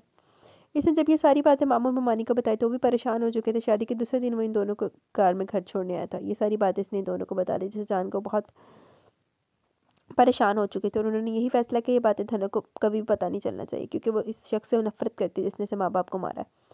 कहने को बस एक हादसा था, लेकिन धनक की नज़रों में उसके ख़ानदान का कातिल था। अपने माँ बाप के कातिलों को कभी भी वो अपनी इतनी आसानी से माफ़ नहीं करेगी। इसलिए बेहतर है कि वो सारी बातें कभी भी धनक को पता ना चले। लेकिन इस वक्त जब ताबिश ने ये सब कुछ इन्हें बताया तो वो समझ नहीं पा रहे थे कि क्या करें। बस इतना पता चल चुका था कि कल की फ़्लाइट से धनक वापस पाकिस्तान आ रही है। बाकी इन दोनों ने सब कुछ करना संभालना था। मौसम को अभी भी पता चला कि घर के कागजात इसके नाम पर कर देंगे। मतलब साफ था कि जैसे मौसम का निकाह ब्रिज से हुआ, वो मकान इसका हो जाएगा। इसकी ख्वाहिश पूरी हो जाएगी। इसी मकसद के लिए तो वो रानी से शादी करना चाहता था, लेकिन रानी शादी के दिन ही घर से भागी। इसे यकीन था कि अब्रिश ऐसा काम कभी नहीं करेगी और इसके चचा का वो मकान हमेशा हमेशा के लिए सिर्फ इसके नाम हो जाएगा। वो तो बहुत खुश था इस मकान पर अपनी हुकूमत के लिए। और जैसे वो मकान इससे मिलेगा, अपने चचा चाची को इस मकान से निकाल कर किसी किराए के मकान में डाल देगा, क्योंकि वो मकान जिस जगह पर बना था इस जगह की बहुत कीमत थी। तेरे चाचा चाची डिजर्व यही कर दे। स्पेशल चाची ने झुग्गियाँ लवाई किराए दे मकान चोर कितने की पाना। वो जल्दी इस मकान को बेचकर दौलतमंद होना चाहता था, क्योंकि इसके पास जितना भी था वो इसने बेच डाला था। सब खर्च हो चुका था। इसके बाद इसके खर्चे कभी माँ की कमेटी और बहन की तो शॉपिंग ही ख़त्म नहीं होती थी। मगर जो भी था वो बहुत खुश था, क्योंकि वो इस मकान से अपने सपने पूरे करने वाला था। चलें, बारात का वक्त हो गया। बाहर से एक लड़की ने इसे आकर बताया तो वो फ़ौरन ही बाहर आ गया। सब लोग तैयार बैठे थे। बारात चलने वाली थी कि अचानक एक पुलिस की वैन इनके घर के बाहर आकर रुकी कि इसने परेशानी से बाहर की तरफ देखा। हम आपके बेटे मोहसिन को गिरफ्तार करने आए। आपके बेटे ने दुबई में एक लड़की से निकाह कर इसके धोखा दिया और इसके पास जितनी भी दौलत थी सब कुछ यहाँ ले आए। पैसे के लिए इसका ना सिर्फ इस्तेमाल किया बल्कि मारपीट भी की, और उस लड़की ने इन पर केस किया यहाँ पाकिस्तान आकर। हमें इन्हें गिरफ्तार करना होगा, क्योंकि वो लड़की इंसाफ की तलाश में पाकिस्तान तक आई। इस लड़की ने आप पर केस किया। आपने इनके जेवरात और पैसे चोरी करने के बाद इनको मारपीट कर तलाक दी और ख़ुद अगली फ़्लाइट से पाकिस्तान आ गया। आपको क्या लगता है मोहसिन साहब, अगर दूसरे मुल्क में जाकर इस तरह गलतियाँ करेंगे तो आप बच जाएंगे? माफ़ कीजिएगा, वो पाकिस्तान नहीं है जहाँ की बीवी मारपीट से खामोश होकर बैठ जाती है। आपने गलत जगह पंगा लिया। ये लड़की आपको ठीक से आपकी औकात याद दिलाएगी। इंस्पेक्टर दुल्हा बने मोहसिन को घसीटते हुए वैन में बिठा चुका था।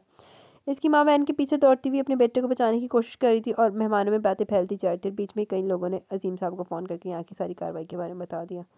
उन टैग करा लो एक अजीम साहब, असी भी माड़ा का खुश हो लिए।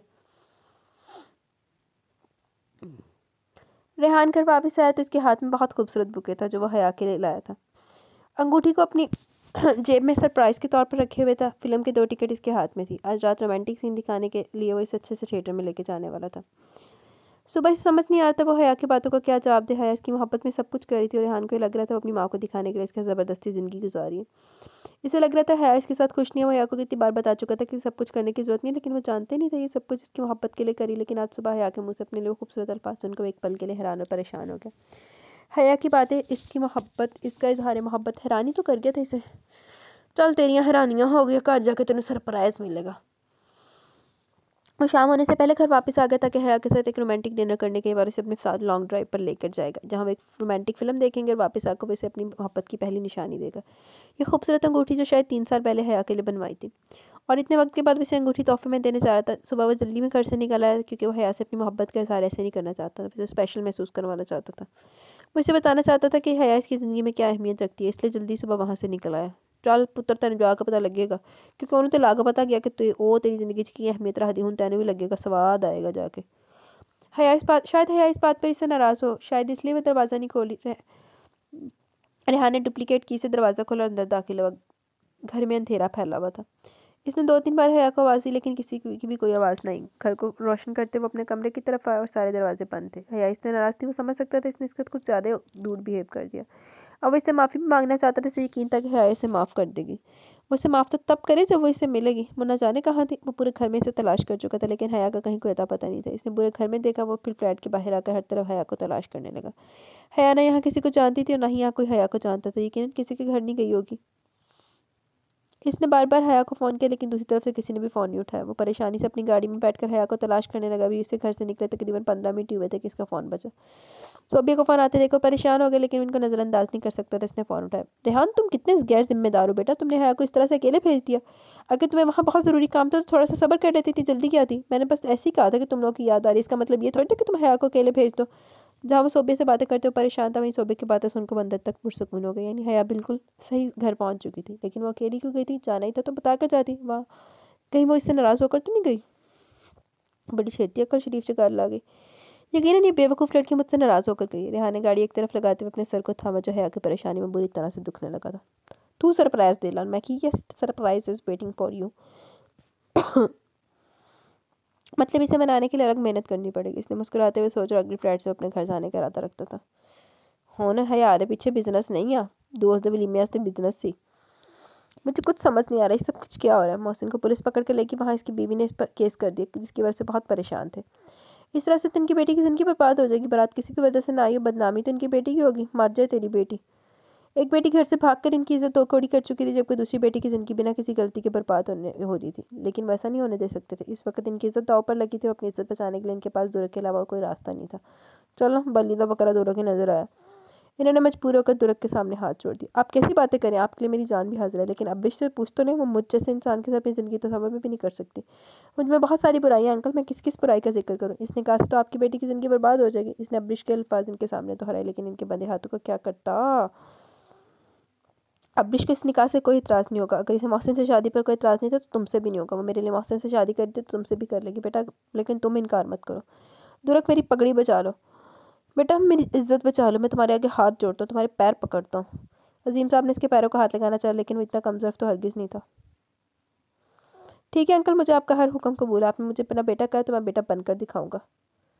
दुरक ने अपने सीने से लगाते हुए कहा तो जैसे एक बार फिर से जी उठे। इनकी खुशी की कोई इंतहा न थी।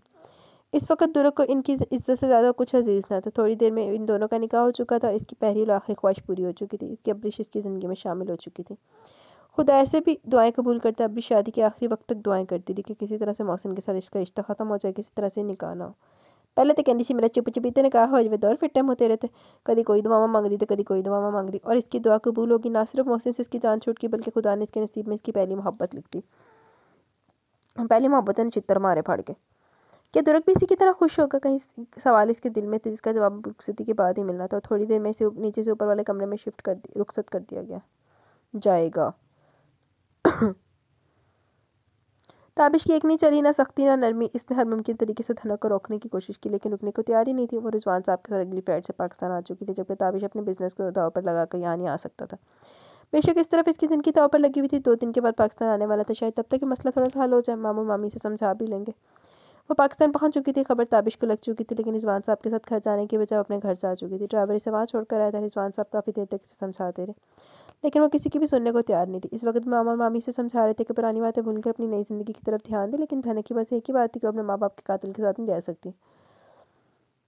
मामा और मामी भी इसे समझाने की मुमकिन कोशिश कर रहे थे, लेकिन हर बात की एक ही बात। धनक अब तक अपनी बात पर बैठी हुई थी।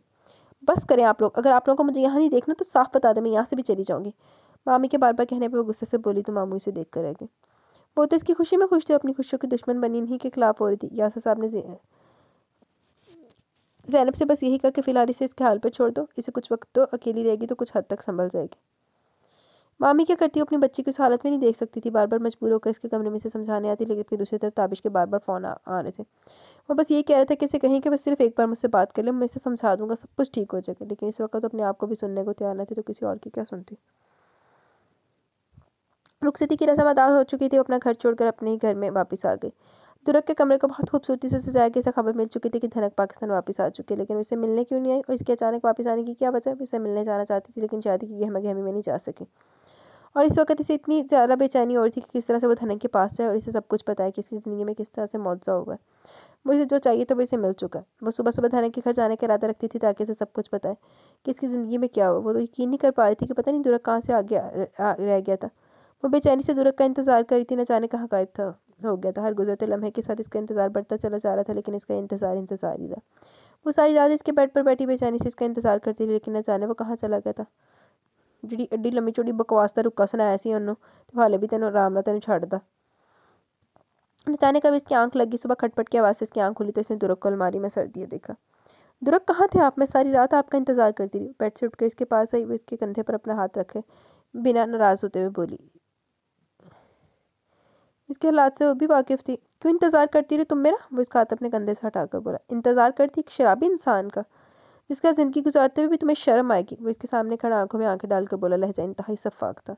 क्या आप क्या कह रहे हैं दुर्ग? आप जानते हो वो सारी बातें मैंने क्यों कही थी? इसका लहजा इसे भी परेशान कर गया, जबकि दुर्ग इसके अंदाज पर मुस्कुरा दिया। तुमने वो सारी बातें क्यों कही थी ये मैं नहीं जानता, लेकिन इस दिन तुमने मेरा दिल दुखाया था। लेकिन तुमने मुझे ये बताया था कि तुमने मुझे ये बताया था कि तुम्हारी नज़रों में मेरी क्या औकात है, और बेहतर होगा कि तुम मेरे मुंह ना ही लगो।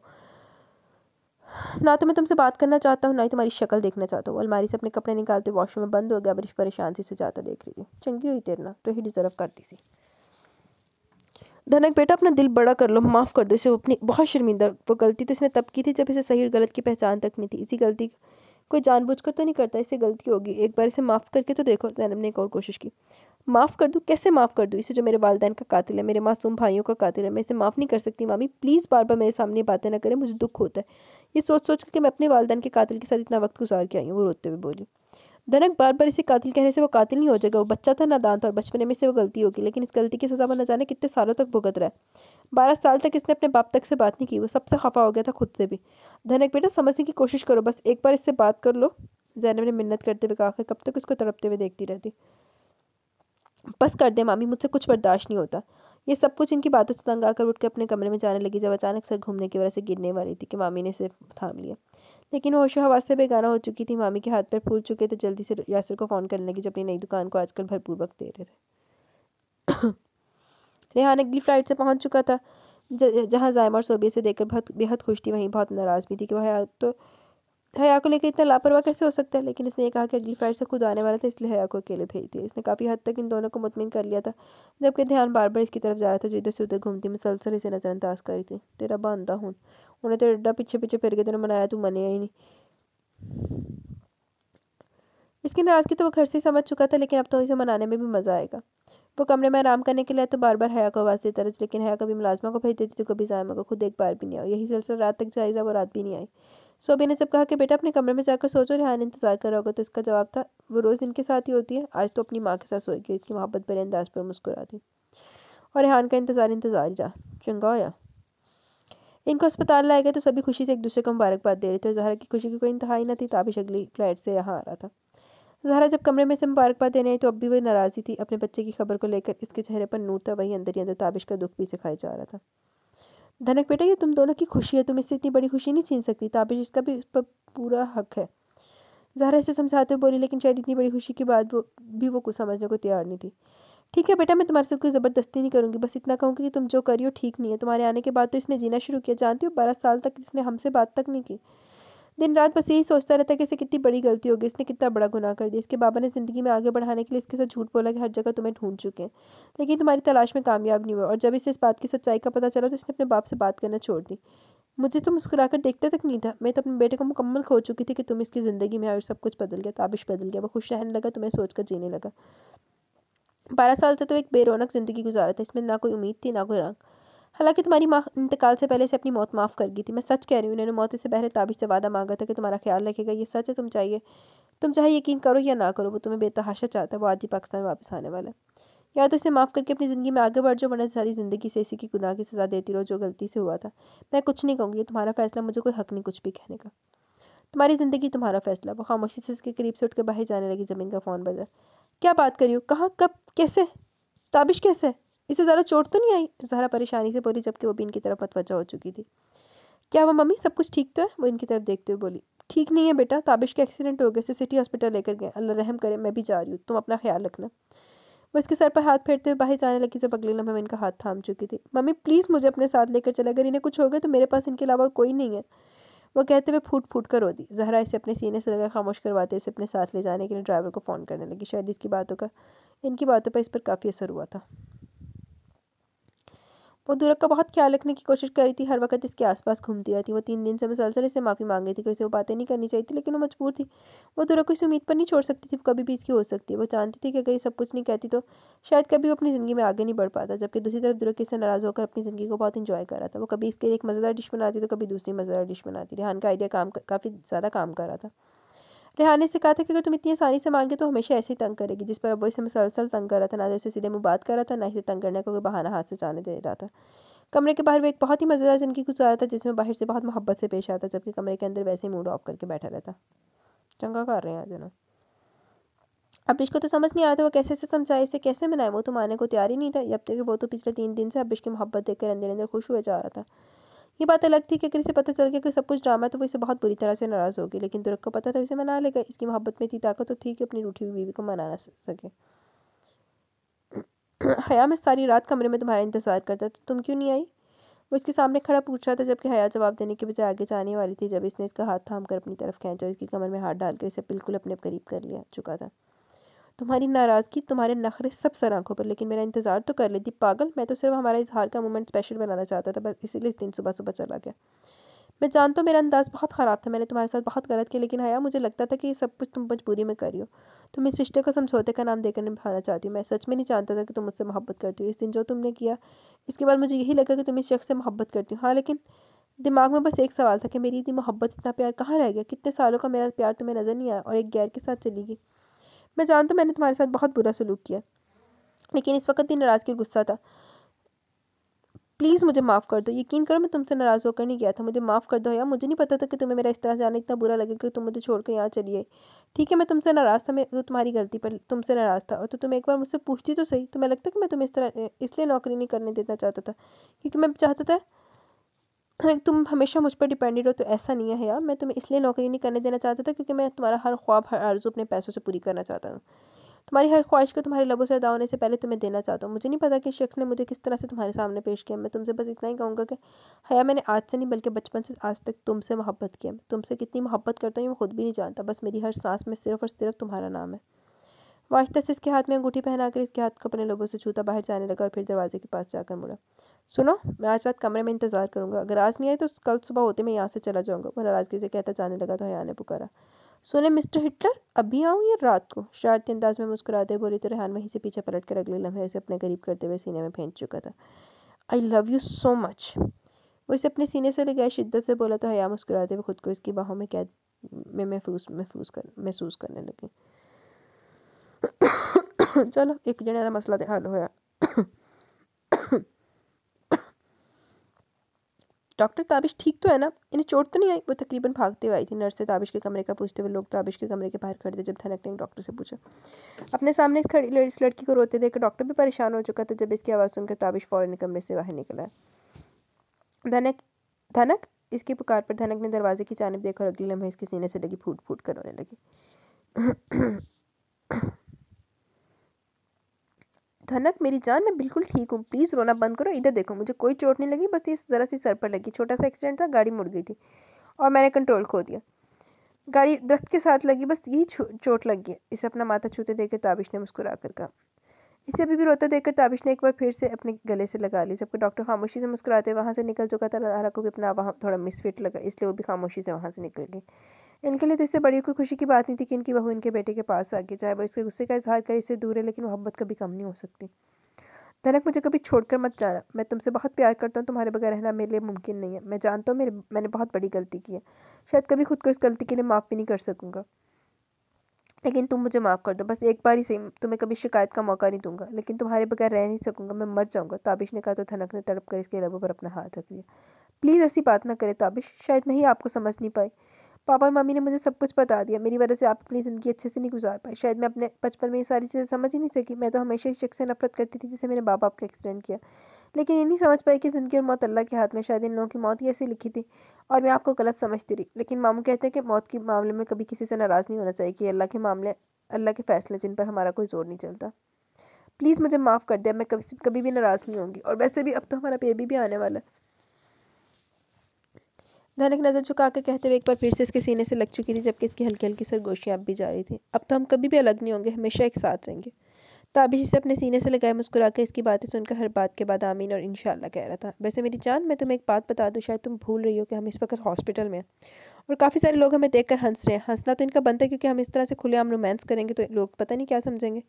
ताबिश ने मुस्कुराते हुए इसके कान में कहा तो अगले लम्हे धनक से अलग होते हुए पूरे अस्पताल को देखने लगी। जिस एरिया में लोग मौजूद थे वो तकरीबन खाली था, जबकि इसके अचानक अलग होने पर वो कहका लगाकर हंस और एक बार फिर से इसका बाजू खींचकर अपने करीब कर ली, जबकि वो भी मुस्कुराते हुए इसके सीने पर सर रख चुकी थी। चलो जी, दूजा कपल भी नहीं बढ़िया। इसने कमरे में कब कदम रखा तो अब्रिश पूरी तरह से रो रही थी। वो घबरा कर इसके पास आया। क्या हुआ अब्रिश, क्या कर रही हो? मेरी जान, किसी ने तुमसे कुछ कहा है? तो क्या क्यों तुम रो रही हो? ये तो देखो मेरी तरफ, किसने कुछ कहा? मुझे बताओ। तुम्हारी ताई भी आई थी ना नीचे? समझ गया, इन्होंने कुछ कहा होगा। इनकी तो, वो अब्रिश के करीब से उठते हुए बोला तो अब्रिश ने इसका हाथ थाम लिया। मुझे किसी ने कुछ नहीं कहा, मुझे कुछ नहीं हुआ। तायब और ताई अम्मी सिर्फ मोहसिन के लिए माफ़ी मांगने आए थे। मोहसिन को 3 साल की सज़ा हुई है, वो जेल में ही रहेगा। चंगा है मोहसिन नाल 3 साल कैद बाद छितर होनी चाहिए थी। जाना 5 नंबर छितर बज रहा। बस मेरी किस्मत ख़राब है, इसलिए रो रही हूँ। पिछले 1 हफ्ते से मुसलसल दिन रात आपको मनाने की कोशिश करी। मेरी गलती इतनी भी बड़ी नहीं है जिसकी मुझे इतनी बड़ी सज़ा मिले। बस मुझे बताया कि मेरी ये सज़ा कब ख़त्म होगी। बाहर सबके सामने आप मेरे साथ इतनी मोहब्बत से पेश आते और कमरे के अंदर किसी अनजान की तरह रहते। ऐसा क्यों है दुरक? कब तक चलेगा ये सब कुछ? मैं थक चुकी हूँ दुरक। आप सोच भी नहीं सकते शादी का हफ्ता मैंने कितनी मुश्किल से गुजारा। हर वक्त अपने आप को एक ऐसे शख्स का होते हुए महसूस करना जिससे मैं इंतहाई नफरत करती हूँ, मेरे लिए कितना अजियतनाक था, आप कभी भी सोच नहीं सकते। ठीक है, मैंने गलती किया, मैंने आपके साथ बुरा बर्ताव किया, लेकिन पिछले 1 हफ्ते से आप मेरे साथ क्या करें? बात बात पर ताने, बात बात पर नाराज़गी। मुझे बताया मैं कैसे आपसे माफ़ी मांगूँ, कैसे सब कुछ ठीक करूँ? मैं आपके सामने हाथ जोड़ती हूँ, बंद करें ये सब कुछ, मुझसे और बर्दाश्त नहीं हो रहा। दुरक, मैं बहुत खुश थी जिस दिन मेरी शादी आपके साथ हुई। मेरी खुशी की कोई इंतहा ही नहीं थी, लेकिन इसी सुबह आपने मुझसे मेरी हर खुशी इतनी बेदर्दी से छीन ली। क्या कसूर है मेरा दुरक? किस बात की सज़ा दे रहे हैं आप मुझे? क्या मैं आपकी मोहब्बत के काबिल नहीं हूँ? अगर अपने माँ बाप की इज़्ज़त की हिफाजत करना आपकी नज़रों में गुनाह है तो ठीक है, मैं गुनाहगारी सी छोड़ देना मुझे, लेकिन ये अनजान बचकर मुझे अजियत देना बंद करें। वो जैसे हार कर बोली, दिमाग ख़राब हो गया तुम्हारा? क्या इसलिए शादी की थी मैं तुम्हें ऐसे छोड़ दूँ? इस लड़की को छोड़ दूँ जिससे मोहब्बत करता हूँ मैं, जिसको देखकर मोहब्बत का मतलब समझा। इस लड़की को छोड़ दूँ जो पहली बार मुझे बाकी लड़कियों से अलग लगी। इस लड़की को छोड़ दूँ जिसे देखते मैंने अपनी ज़िंदगी में शामिल करने का फ़ैसला करा, जिसे बेपनाह मोहब्बत करता हूँ, जिसके बगैर जी नहीं सकता। नहीं छोड़ सकता मैं तुम्हें, बहुत चाहता तुम्हें, बस तुम्हें तंग कर रहा था इतने वक्त से, और आज तुम्हें सब कुछ बताने वाला था, लेकिन तुमने पहले रोना धोना डाल के सारा सरप्राइज़ ख़राब कर दिया। मेरे अंदाज से कभी भी लगा कि मैं सीरियस हूँ? क्या तुम्हें कभी भी महसूस नहीं हुआ मैं तुम्हें कितना चाहता हूँ? पिछले 1 हफ्ते से तंग कर रहा था, लेकिन क्या मेरी किसी बात से तुम हर्ट हुई हो? तुम्हें तंग करना मेरा हक बनता है और बहुत सारे हकूक़ है जो मैं अदा करने वाला। ये रोना धोना बंद करो, मुँह हाथ धोकर, और डैड तुमसे बात करना चाहते हैं। आज वो हॉस्पिटल से घर जा चुके हैं, अब इनकी तबीयत भी बिल्कुल ठीक, काफ़ी ठीक है। इन्हें अपनी बहू से मिलना है और मुझे मेरी बीवी से। दुरक इसकी कमर में हाथ डालकर इसे अपने करीब करते हुए इसकी सराहीदार गर्दन पर झुका। अब इसके बेबाक अंदाज पर अपना आप छुड़ाकर बाथरूम में बंद हुई इसके इस तरह भागने पर वो कहका लगा कर ऐसा। चलो तीनों निबड़ गए 4 साल बाद। बीरा बेटा ऐसे मत भागो, मेरी जान गिर जाओगी। ताबिश अपनी मासूम 3 साल बेटी के पीछे पीछे भागते हुए इसे पकड़ कर उठा चुका था, जबकि वो इससे दूर भागते हुए जहाँ खिलखिला रही थी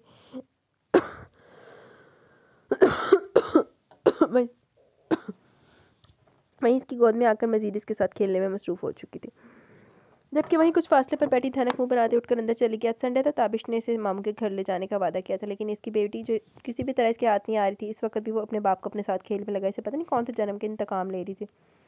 बस तेरे तो चली थी।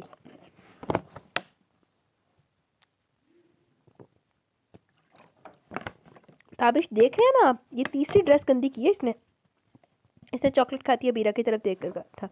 ताबिश मुस्कुरा दिया। कोई बात नहीं, तुम कपड़े लेकर आओ, मैं अपनी जानू के अपने कपड़े चेंज कर दूंगा। ताबिश ने मुस्कुराते हुए मसले ख़त्म कर दिए। कब तक आप इसके ड्रेस चेंज करते रहेंगे? अगर सारा दिन कपड़े चेंज करवाते रहेंगे तो हम जाएंगे कब?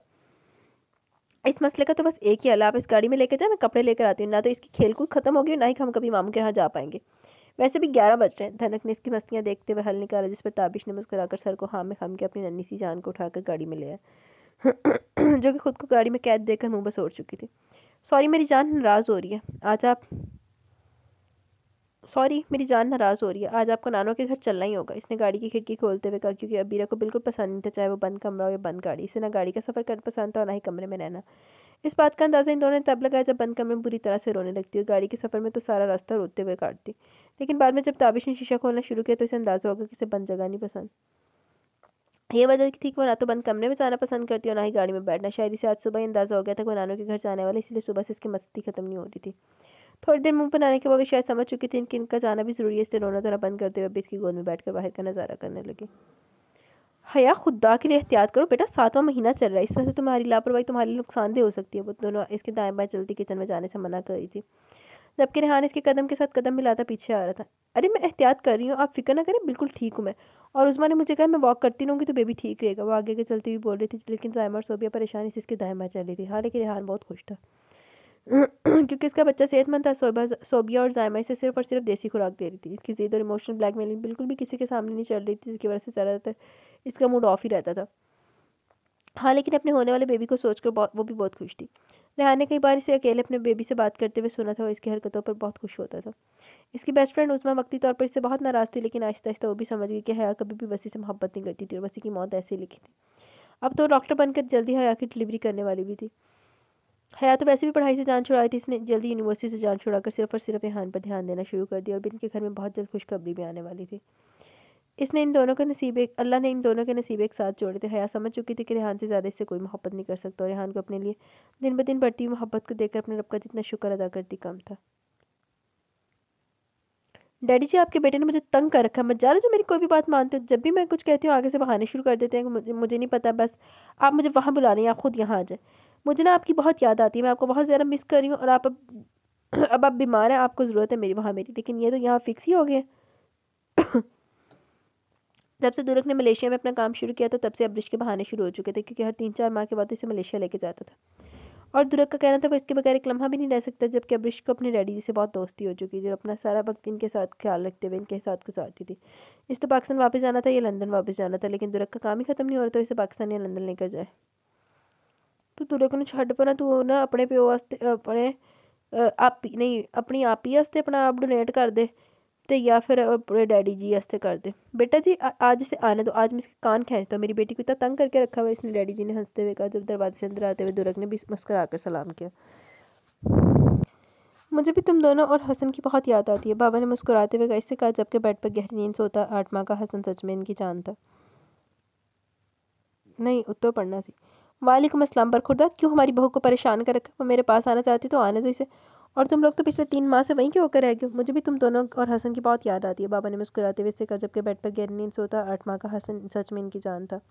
जी डैड, जल्द कोशिश करूँगा आने की, बस थोड़ा सा ही काम बाकी रह गया, दुरक ने उम्मीद दिलवाई, जिस पर अब्रिश भी खुश होगी। थोड़ी देर मजीद इनसे बातें करने के बाद हसन को जगा चुका था। ऑफिस से आने के बाद वो इसे हसन के अलावा किसी की तलब नहीं होती थी। वो कितनी देर हसन के साथ खेलता रहता, जबकि अब्रिश इस दौरान अपने सारे काम खत्म कर लेती थी। रेहान भी अपने बिजनेस में मसरूफ़ हो चुका था, ताबिश भी बहुत बिजी रहने लगा था, लेकिन इनकी दोस्ती आज भी पहले दिन की तरह कायम थी। कासिम के यहाँ बेटी की पैदाइश ने इनकी फैमिली को मुकम्मल कर दिया था। वो सब लोग अपनी अपनी ज़िंदगी में अपने सोलमेट के साथ मसरूफ़ और मशगूल, अल्लाह का शुक्रगुजार थे। इंसान जिसे चाहता है अपने इसे हासिल कर लेता, अगर वो इसे हासिल नहीं कर पाता तो ये अल्लाह की रज़ा होती है। इसी चीज़ के पीछे पड़े रहने से, अपनी ज़िंदगी तबाह कर लेने से अल्लाह भी नाराज़ होता है। धनक अगर पूरी ज़िंदगी पुरानी बातों को अपने दिल से लगाए रखती तो शायद आज ताबिश के साथ एक हसीन ज़िंदगी न गुजारी होती। अब्रिश और दुरक पर तो खुदा का खास रहम करम था, जिसने इनकी मोहब्बत को पाकीज़ा रिश्ते में बांध कर पाक किया। रानिया से गलती हुई, इस गलती की वजह से इसे कभी सुकून न मिला, लेकिन जब अजीम साहब ने अपना दिल बड़ा किया तो रानिया और कासिम भी एक पुरसुकून ज़िंदगी गुजारने लगे। 3 साल के बाद मोहसिन जेल से छूटकर बाहर तो आ गया, लेकिन अपनी इज्जत और गैरत वापस न ला सका। आज किसी की भी नज़रों में इसकी कोई इज्जत नहीं थी, जबकि इसकी बहन अब तक घर में कवारी बैठी हुई थी। ताए दिल के मरीज बन चुके थे, जबकि ताई हर वक्त रोती अपने दुखड़े सुनाती रहती। इस तरह तो होता फिर इस तरह के कामों में।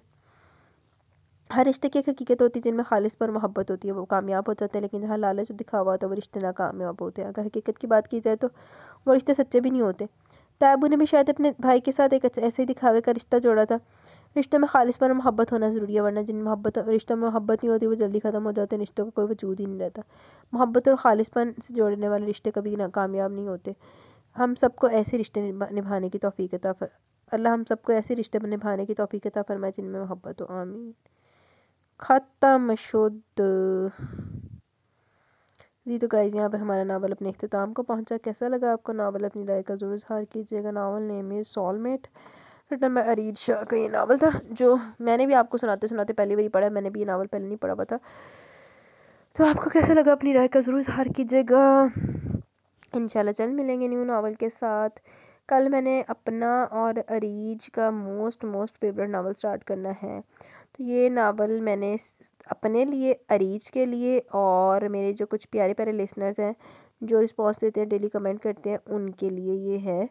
बाकी मुझे जो नहीं देते कमेंट्स या जो नावल रीड करके नहीं रिस्पॉन्स नहीं देते, जो व्यूज़ नहीं दे रहे मुझे, अब उस नावल पे मैंने आप किसी से कुछ भी नहीं कहना, ना कोई डिमांड कुछ भी नहीं कहना, क्योंकि ये मैंने हम लोग अपना ही शुगर लगा लिया करेंगे जिनके लिए मैंने बोलना है। I love. तो ऐसे कमेंट सेशन की तरफ चलते हैं, देन वीडियो को एंड करते हैं। Faria Shaikh welcome, your reading style always amazing, thank you. Taha Adeel, so cute and beautiful episode, thank you. Faisal Khan, beautiful. Malik Sabba, वालेकुम अस्सलाम। एपी हमेशा की तरह बहुत इंटरेस्टिंग थी, बहुत ज़्यादा मज़ा आया सुनकर। अब इसके बाबा को पता चल गया कि बताना कि घर नहीं बल्कि उसने झूठ बोला। और बेचारी भी ठीक ही अपनी जगह पे, जो रानिया ने किया उसके बाद उनका ऐसा सोचना नेचुरल था। सही गल कहते ना, एक बंदे की बेतबारी बंदा फिर किसी पे एतबार करने जगह ही नहीं रहता। ये मोहसिन ने शादी कर ली, अच्छा हुआ बेचारी, अब्रिश की तो जान बची उससे। दुरक ने उस टाइम अच्छा सपोर्ट किया अब्रिश के बाबा को, वो अब्रिश की जॉब के लिए भी मान गया। ये वसी ने हया को क्या कहा, शुक्र है हया का मूड भी कुछ अच्छा हुआ, वरना तो बेचारे रेहान कितना परेशान था उसके बिहेवियर के लिए। लेकिन ये वसी उसने हया को किस काम में लगा दिया कि वो घर से भागने का सोच रही है। भाग जाना सी लांटी ने। शादी वाले दिन भागी, हाँ भाग गई। वो कहता नहीं, वो कौन सी फिल्म थी भला, दिल है कि मानता नहीं, मेरी बेटी भाग गई, दी सोबी की बेटी भाग गई। उसकी माँ की तब कंडीशन कितनी ख़राब हो गई है, आपके पास अक्ल नहीं थी, अक्ल पैदल सी। इतना अच्छा तरह हाँ, लेकिन वो चली गई घर से। फिर उसने वसी के साथ क्या हुआ, वसी ने नाल जिंदगी मुक गई वसी दी, ते एंड तक रेहान दी लानता ते भी जिंदा रहा। रेहान ने फिर भी उसे निकाह कर लिया, लेकिन उसका बिहेवियर बहुत अच्छा था, या यही डिज़र्व करती थी। तो होर की होर हार पांदा जुतियां दे। उसकी माँ तो उससे बात तक नहीं कर रही थी, फिर उनकी शादी भी होगी। रेहान ने अच्छा किया उसके साथ, ऐसे लोगों के साथ ऐसा ही होना चाहिए। तो होर की दर्द लोग फिर दर्द दी ठोकरा तो चित्तर डिज़र्व करते हैं। बाकी एपिसोड बहुत इंटरेस्टिंग थी। अल्लाह आपको खुश रखे, आमीन तुम आमीन। बहुत शुक्रिया प्यारी, जज़ाकल्लाह, दुआ में याद रखें हमेशा। फैसल खान, ब्यूटीफुल नावल, हाँ। सायरा रियाज, वालेकुम अस्सलाम, the best novel, your way of reading is marvellous, thank you dear.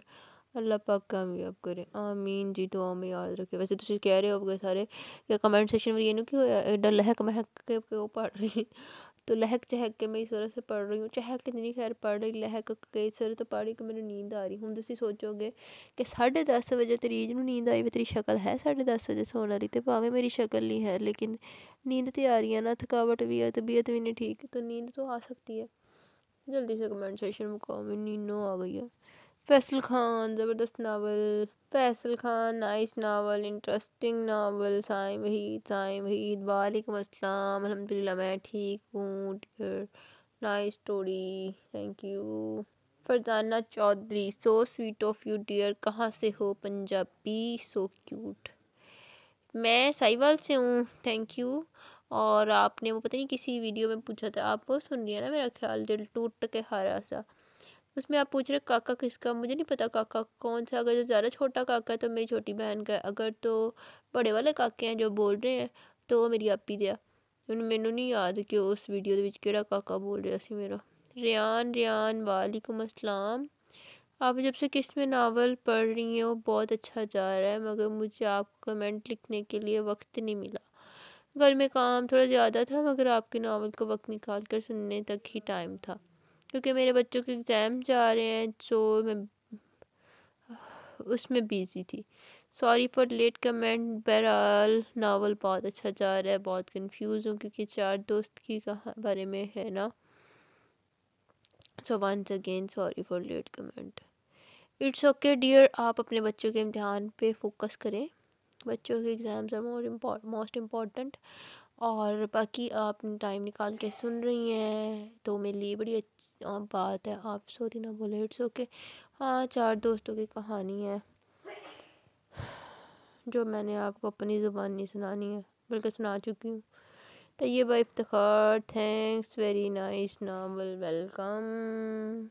Ehsan Mehar, novel की एंडिंग अच्छी है, यहाँ आगे सीन और भी लिखना चाहिए था। और नावलो वाला मिशा अला शाजर अला दनक मोहब्बत ओढ़ के, मोहब्बत दनक रंग ओढ़ के, इधर कोई ना सी।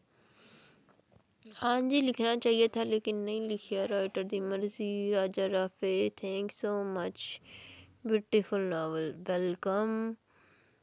फरजाना चौधरी, अरे आपके तज्जिए माइंड ब्लोइंग, थैंक